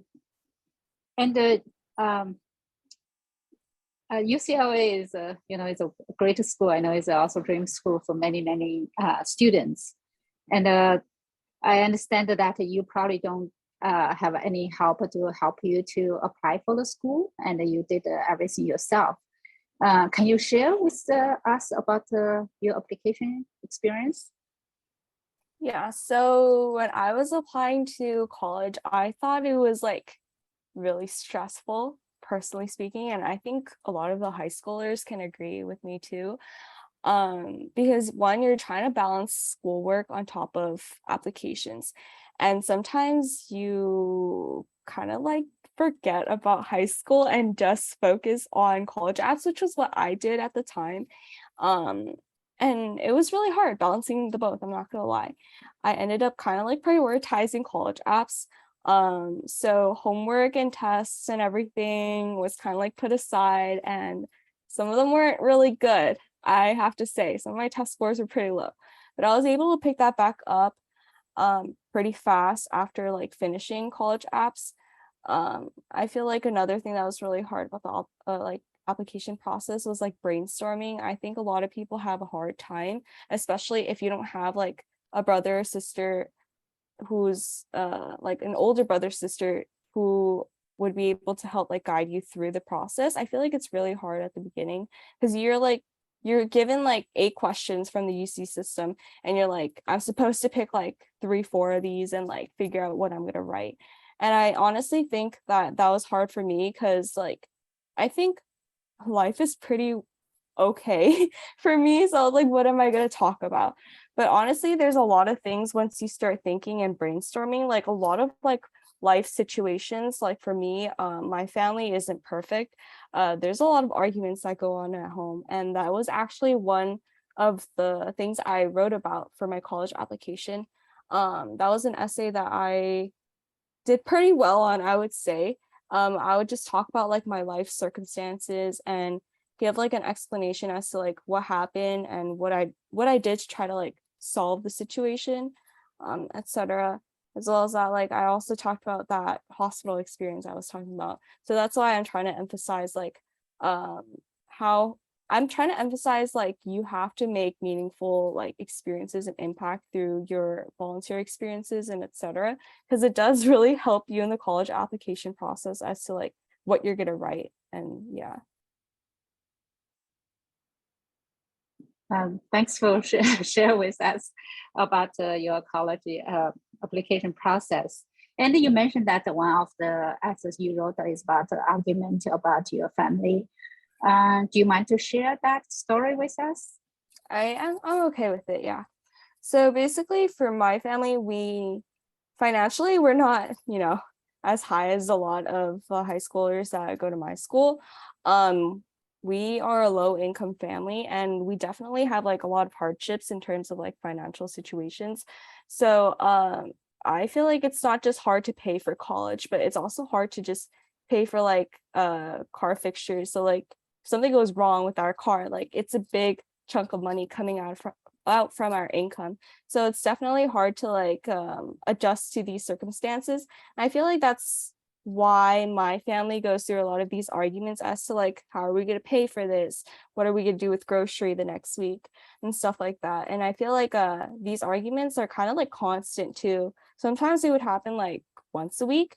And it's honestly sometimes hard to focus on schoolwork or like when you're studying, when these are going on in the background. So I would kind of like, I'm basically the middle person or like the mediator, I would say. So I would come in between like these arguments and say, try to like calm down the situation, because when my parents are arguing, they honestly don't know what they're saying. And it's just like random stuff that they're just blurting out of their mouths. But like when I come in between the situation and I try to like calm down the situation and like kind of explain what's going on, I feel like it definitely helps. And I feel like me speaking up in front of my parents definitely helps me in terms of like speaking out to other people, whether that's like in my club or in my community. Thanks to share that story. So you basically mediated for your parents, and that skill also help you to for you running your club. I guess they help each other out. The experience you gain from your club also help you become a better mediator for your parents. Yeah. Yeah. Thanks. I'm sure a lot of audience here would love to have kids like you, and each family probably have their own, like argument, and so learn how to mediate is so important. Yeah. Thanks to share your story. And I think we are kind of, and although I love to hear more about this story, but we are kind of running out of time. So I like to go into the Q&A session. So for audience, if you have any questions for the scholars, you can type it into the chat box. And I have collected some questions already from our flyers, and so I like to start with these questions. And so the first question from the parents, as many, and also from the probably kids as well, is one of the biggest challenge for the high school kids is the time management, since they have so many different activities. And I know some of the scholars mentioned briefly about how they manage the time, and I would still like to hear their advice how they manage their time. And I'll start with Kevin, because I know Kevin mentioned that during our early conversation that during the high school, and you manage to sleep about 7-8 hours, and which is amazing. How can you manage to do that? Do you want to share with the audience how you did that? Yeah, actually it's 8 to 9 hours. Oh, wow, 8 to 9. Yeah. Wow. Yeah, like from when I was very young, I've always had a very, very strict curfew. But going into high school, obviously the workload is heavier. But for me, I think I mentioned to you this when we were doing the initial conversation, but I've developed this habit. I would consider it to be like anti-procrastination. It's pretty extreme, and basically what happens is, especially like during the pandemic when I didn't really have much to do, just staying at home, what I would do is whenever my teacher would assign an assignment on Google Classroom, it's the platform that high schools use. There's always like this banner that says, oh, this assignment is due Wednesday or Thursday or next week or whatever. And so that always bothered me. And basically, like, I would always just try to just get rid of it. And the only way you get rid of it is by turning in the assignment. And so I would literally, like, 15 minutes after the teacher posts the assignment, I get the notification. I would literally just like type up an assignment, and like literally within 30 minutes, sometimes I would just turn it in. And even though the assignment is like due next week. So for me, I would not advise anyone to do that, because honestly, it's sort of a bad idea, because obviously the quality of the assignment isn't going to be very good. But I'll just say over the course of high school, I just really, whenever I went home, the first thing I'd do was just finish my homework, get it out of the way, because I don't know if it's like OCD or paranoia or whatever you call it, like literally it just always bothers me. And I can't, I play basketball every day, but if I didn't finish my homework, like I couldn't play basketball well. I couldn't eat dinner peacefully.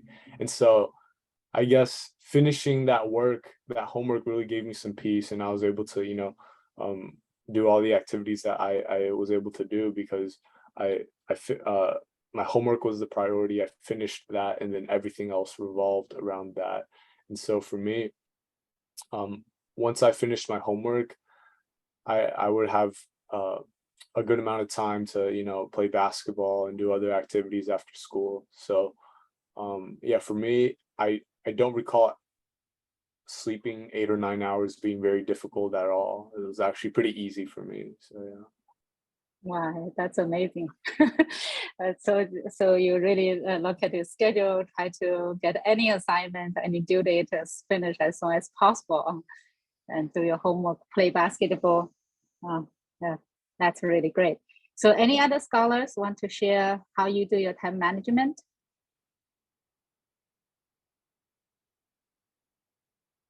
Vivian, do you want to share? You have done so many activities. You want to share how you did it? Yeah, I didn't get to sleep like 8 or 9 hours. Mine was quite the opposite. I feel like that's a privilege, having 8 or 9 hours, but I was actually on like 2 to 4, drinking coffee quite often. That helped keep me awake. I have one of the loudest alarms out there from Amazon. So yeah.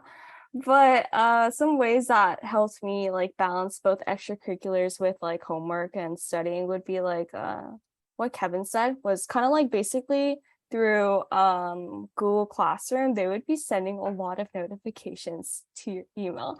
And honestly, it's so annoying. And I would actually keep them on my phone because those actually act as reminders that I have to complete this homework or this assignment and stuff. So every time I finish them, then I would like swipe and delete the notification. If not, it would still be on my phone or like still be on my Chromebook, and it would keep popping up and annoying me until like I delete it.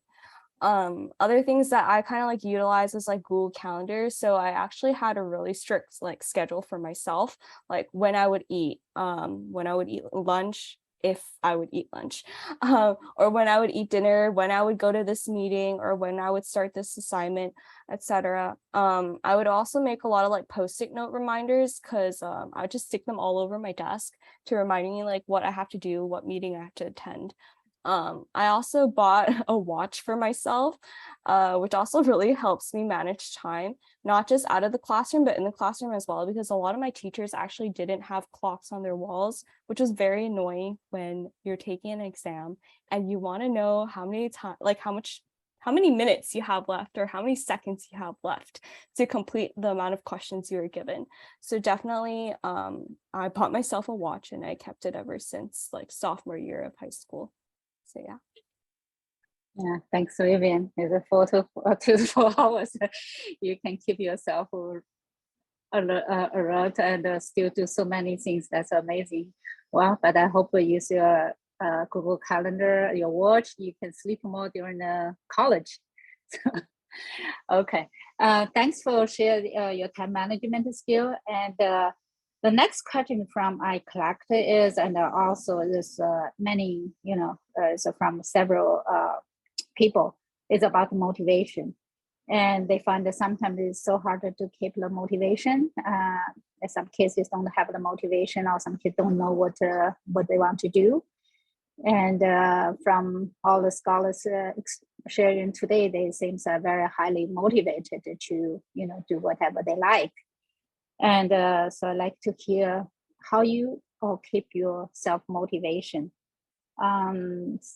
So let's start with Ali. You want to share like how did you keep your motivation? Where's your motivation from?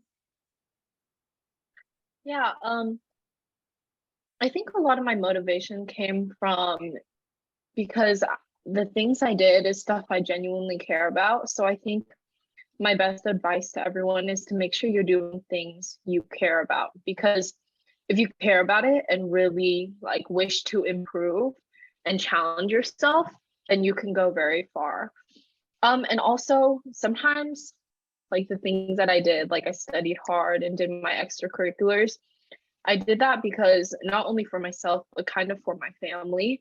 I think knowing that you're doing things for others really motivates you, that you're not only acting for yourself, but you're acting out of love for your family. Because I think like I touched on it before, I really want to take a hold of all the opportunities my dad gave me, that I was able to live in America. I was able to go play sports. I didn't have to work to, like my dad, to start from nothing and work as a child. So because of all of the sacrifices my dad made, I just want to promise myself and promise to my family that I could put all my effort into doing something. So I think when you find a goal for yourself, right, not a very tiny goal, like I'm going to get an A on this test, right? I think you as a student, it's really hard, but you have to ask yourself, what is the end goal, right? And throughout my whole life, it's never been for a result, but it's falling in love with the process. Like my mom said when she raised me, as long as you try your best, that's all that matters. And I think if that's your motivation to put in your whole effort and you fall in love with the process of making mistakes, trying to do better, or I'm going to challenge myself, try something new. When you fall in love with that, then you can go far. And that's how you remain motivated. If you always set a goal like, this is going to be my dream school, I need to get an A on this test, I need to get this. When you don't get it, it's very, very easy to be demoralized and think, wow, I'm just not good enough. This is why I didn't get it. And you lose faith in yourself. When you fall in love with the process, when you don't get something that you wanted, then you're like, okay, this time it didn't work out, but I'm going to keep going. This time I didn't do so good on this part, but next time I'm going to do better. And I think that's what it means to stay motivated and continue to have that positive mindset and have confidence in yourself, regardless what happens,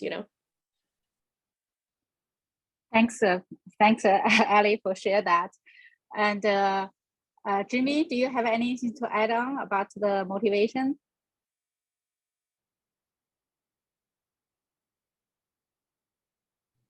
Well, about motivation, I think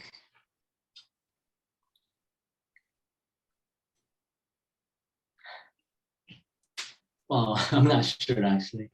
Sorry. That's okay. Yeah. And it seems like you are really motivated in computer science because you're interested in AI, and also you want to help your family. Is that right? Yeah. Okay. Thanks, Jimmy.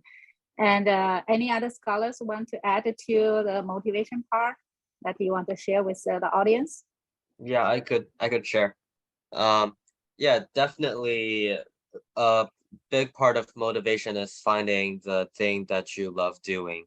What motivated me that I didn't mention before in creating the Chinese culture videos is hugely influenced by my past of all of the activities I've done in the past. I remember when I was 8, I did Peking opera, and I was like on stage as a character from Chinese mythology called哪吒.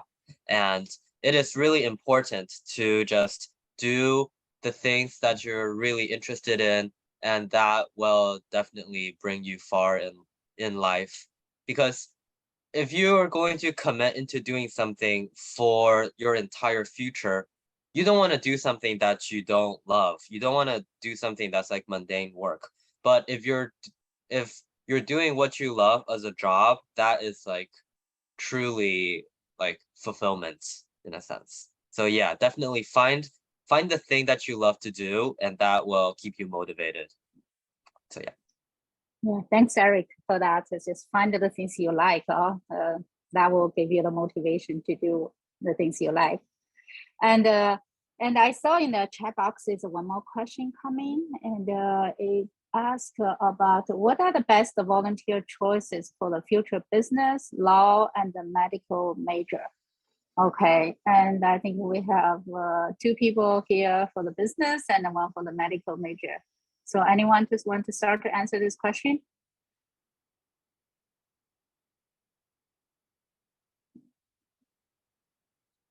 Vivian, maybe you can start about the medical one. Yeah, I can go ahead and go first. So basically for like the medical field, I was really dead set on this route, and I think I'm still dead set on this route. I started out with like volunteering like at a hospital, as I mentioned. So I definitely reach out to your family doctor, as I mentioned earlier. Or you can go around like asking hospital after hospital or senior center after senior center if they're willing to accept you. Red Cross is a really good organization to be a part of and affiliated with, as well as like UNICEF and any other like developing countries supporting organizations I would really like advocate for. Aside from that, try to see if you can get yourself some like lab experience. So what I did was I just literally Googled up the nearest lab from my house, and I ended up like interning there for a summer. Another thing is like searching up these medical programs that you can be a part of. If they cost money, try to see if you can get like a couple hundred. If not, it's fine too, because there's a lot of programs that are free as well.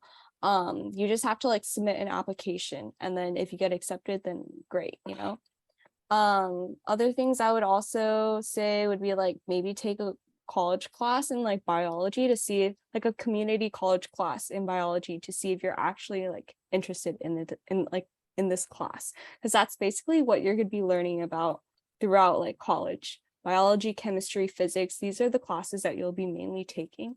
So those are some suggestions that I have. Also, I would say like network with people in your field. You want to stay relevant and you want to know what's going on around the world in terms of like medicine. So like for me right now, I'm actually a medical assistant at a clinic, Point Hills Eye Care Center, and it's an ophthalmology clinic.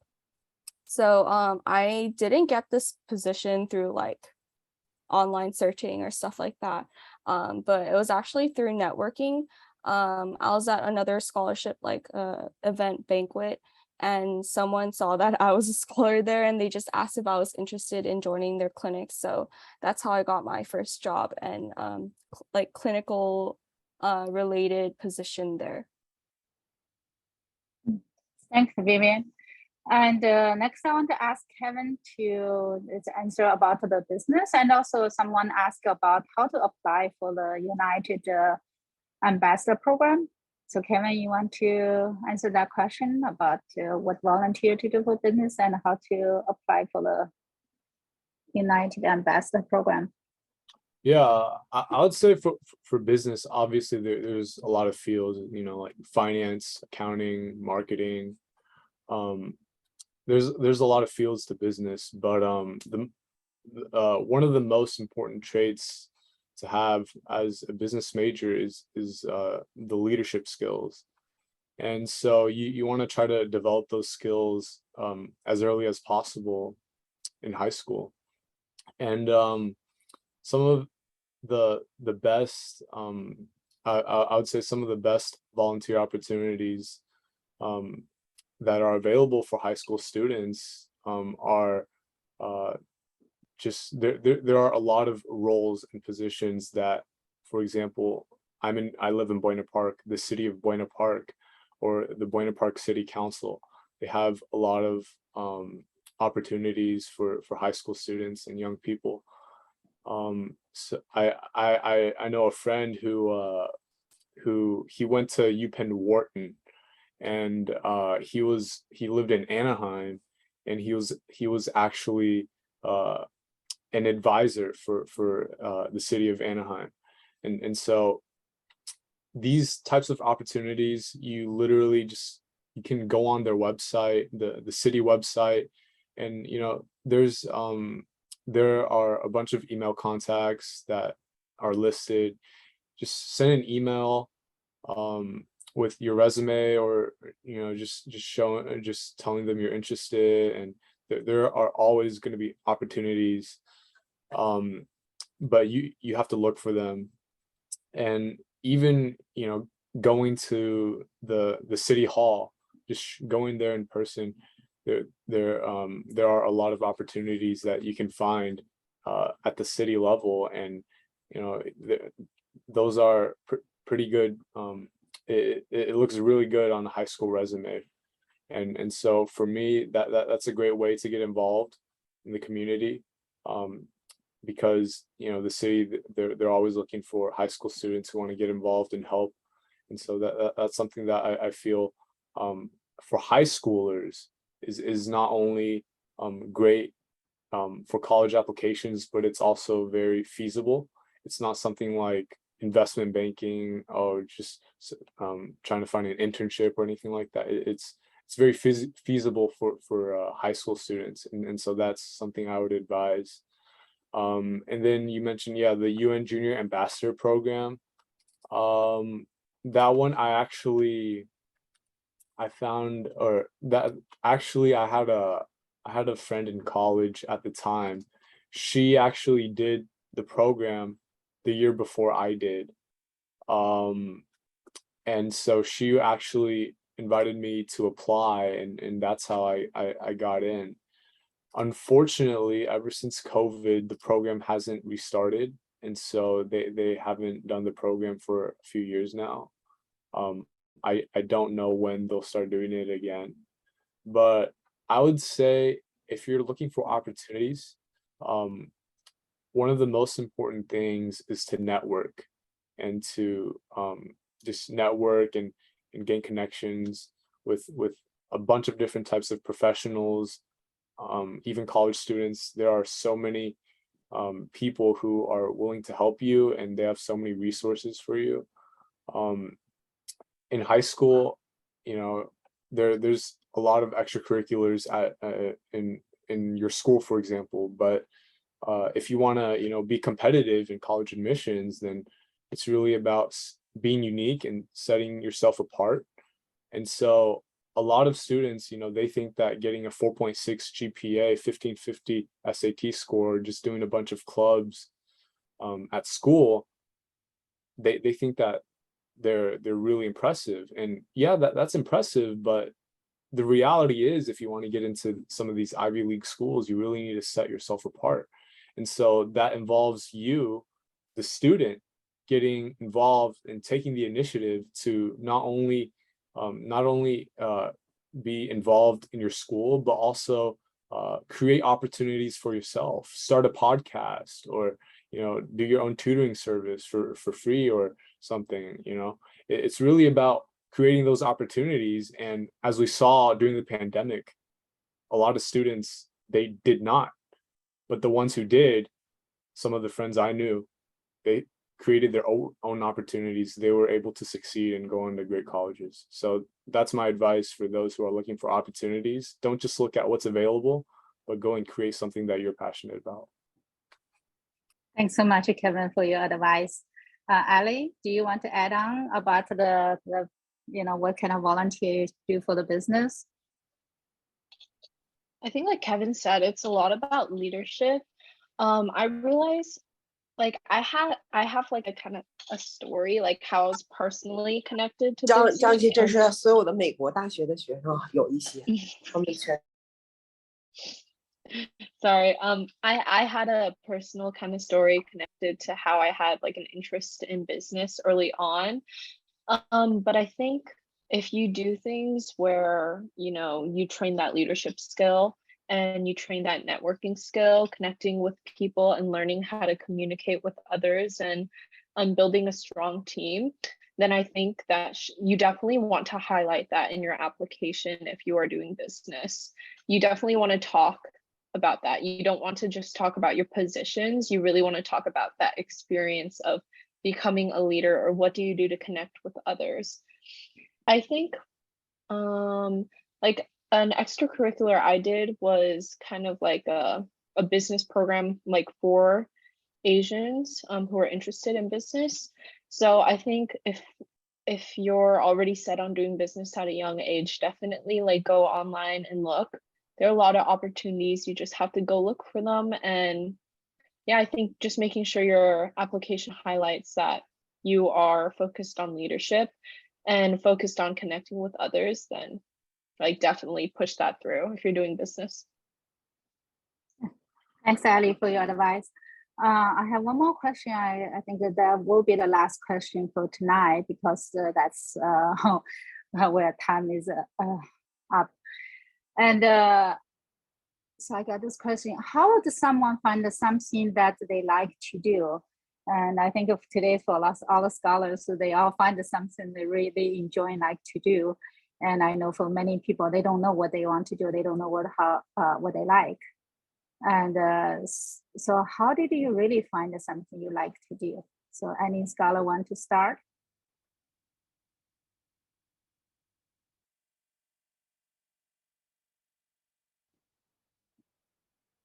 Ali, do you want to start, since you just talk about, you know, how to find out? Why don't you just start to? Yeah, of course. I think to really find out what you want to do, it is a question you definitely have to ask yourself and really like be honest with yourself. Very commonly when we grow up, I think a lot of parents or family or friends or society, there are a lot of expectations as to what you should be. And a lot of it because everyone is telling you to do, like, kind of lie to themselves. They're like, oh yeah, I want to do this, but it's because someone else is telling them to do it. And then they realize when it's too late. And I think that's one of the worst things you could do to yourself. So my best advice is to be honest to yourself. When you do things, you have to challenge yourself, try something new. And if you don't like it, then it's okay. You don't like it. You don't have to do it, right? If you're going to do this for the rest of your life and put yourself in this position for the rest of your life, you should honor yourself and honor what you like. So try a lot of different things, challenge yourself, put yourself out there. If something doesn't work, then try something else, because there's so many things to do in life. And what I realize is if you really enjoy it and you can show that you enjoy it and other people can tell you enjoy it and you're happy when you do it, or you're very confident in yourself and you believe in yourself when you do it, then that is something you should do. So my best advice to anyone who's trying to figure out what to do for their career is to try different things. Go join a different club, do your own research, talk to people. I think talking to people teaches you a lot. I think when I was trying to figure out what I wanted to do, I talked to people, upperclassmen or family members who were in law, who was a doctor, and you learn about their lifestyles, because essentially when you choose a career or a field, right, if you want to be a lawyer, that means you need to accept the lifestyle that comes with a lawyer. You have to, I think like Vivian said, like you personally have to support someone that you may personally not agree with. Is that the kind of life you want to live, right? Or, you know, you're going to have to go overseas to do something for your lifestyle and not be near family a lot. Is that the lifestyle you want to live? So I think when you're trying to find out what you want to do, you have to ask yourself if you honestly like it, if you feel confident when you're doing it, and if you're ready to take on the lifestyle that comes with that career. Thanks so much, Ali, for your advice. Any other scholars want to add on? I definitely agree with what Ellie said. Relating back to that lawyer thing, I was really not interested in taking the position that I don't want to take. But if you're working for your boss, he's like, this is the client that we have and you're going to have to take it. You're going to have to support them, whatever evidence they can provide, which was something I wasn't interested in doing and I don't feel comfortable doing. So I was interested in the medical field after my dad talked about it. But even then, even if you feel like, oh, I might be interested now, you still kind of have to test that. That's why I decided to take on positions at a hospital, try to see if that's the environment I want to be in the future. Or like now I'm in a clinic, and sometimes even though like this clinic can be quite stressful and like this type of lifestyle is pretty fast paced, it's not like smooth every day, but it also kind of like reminds me of the type of doctor or physician I want to become in the future. So like the three physicians that I'm working with right now are very fast paced. Like literally we're taking on 40 to 90 patients a day, which I think is quite a lot of patients a day. I don't think I'll be that type of doctor. I think I want to take my time with the patients I'll be serving in the future. So that honestly, like every experience you take on kind of like molds you into the person you'll become, whether like you want to take on this profession in the future or not. Like right now, I don't think I'll become the type of doctor that the doctors I'm following are right now. I think I would like to go on some medical missions in the future, which I don't think the doctors I'm following now are doing. But honestly, every experience does shape you into the person you want to become, and like the type of career path you want to shape for yourself too. So I feel like no experience is like terrible, or no experience is like not useful in the future, because I think it'll come in handy one day. So like whatever you take on, honestly, make the best out of it and see what you can get out of it. Thanks so much, Vivian, for your advice. Any other scholars want have additional to add? Yeah, I could also add something. It's definitely really important to kind of branch out, explore different paths, and reach out to different clubs and explore hobbies. But if you, I guess, don't have anywhere, don't know where to look to start, I guess one place you could start is based on your past experiences. Like a lot of the things that I do, and also my friends, they do for their projects. It's based on like our past experiences, and from a story that we had in our past. Like for me, I used to live in China for 7 years, which motivated me to create like a cultural project. And I know one of my friends, he created a health project because his grandma was diagnosed with like an illness that caused her to suffer for a very long time. And I also heard for Jimmy's story, I know that he probably got inspired to do computer programming through video games. So a lot of the things that you'll probably be interested in is based on your past experiences, and you could also find interest based on that. So yeah. Thanks, Eric, for your advice.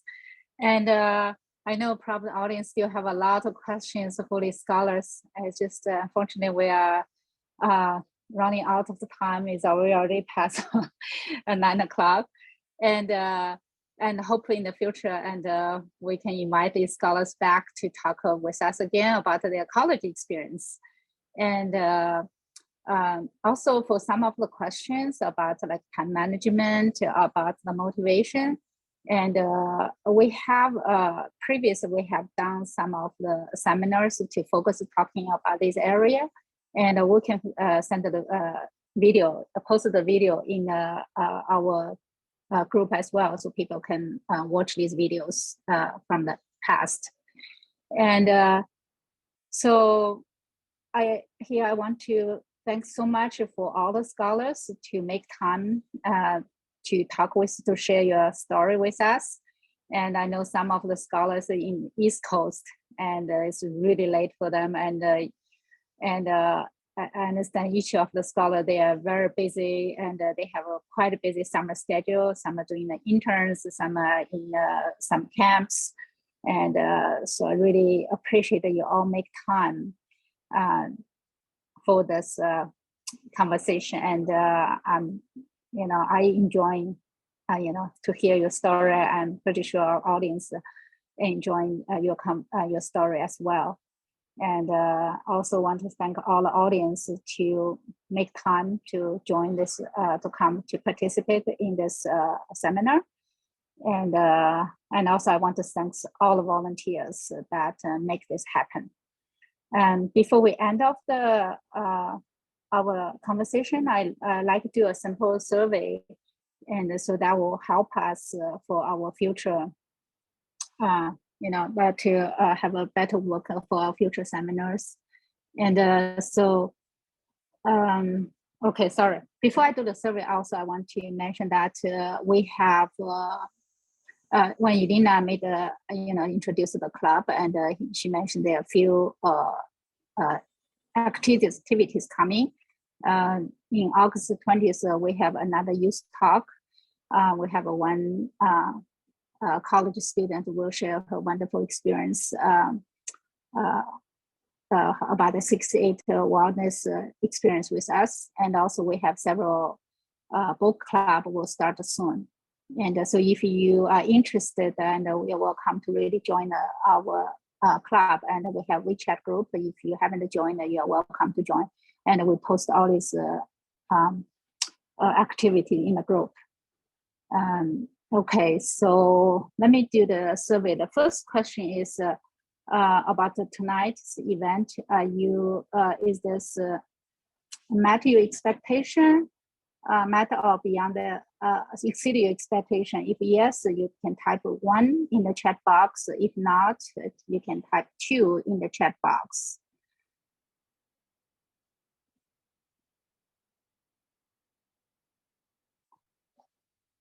Okay, and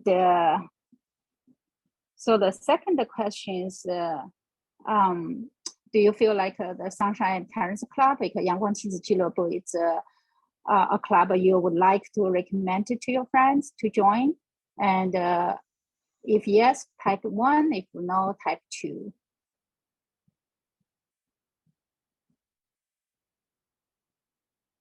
And the third question is, do you want to be a volunteer for the Sunshine Parents Club? And in order for club to run, and we need a lot of volunteers. Everything we're done here is by volunteer base. If yes, type in 1, and if no, type 2. And last question is if you have any suggestion and for us for the seminar, you can write down in the chat box. And any feedback, any suggestion will help us to make the future events better. Okay, again, I want to thank everyone to participate for tonight's event, and good night, and hopefully you have a wonderful summer. I know the school is going to start soon, and enjoying the rest of the summer. And I want to thanks the scholars again, and wish you the best luck in your college.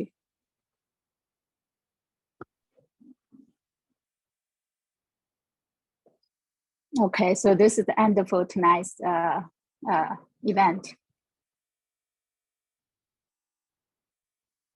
Thank you so much. Thank you. Thanks, Thank everyone. you. Thank you. Good night.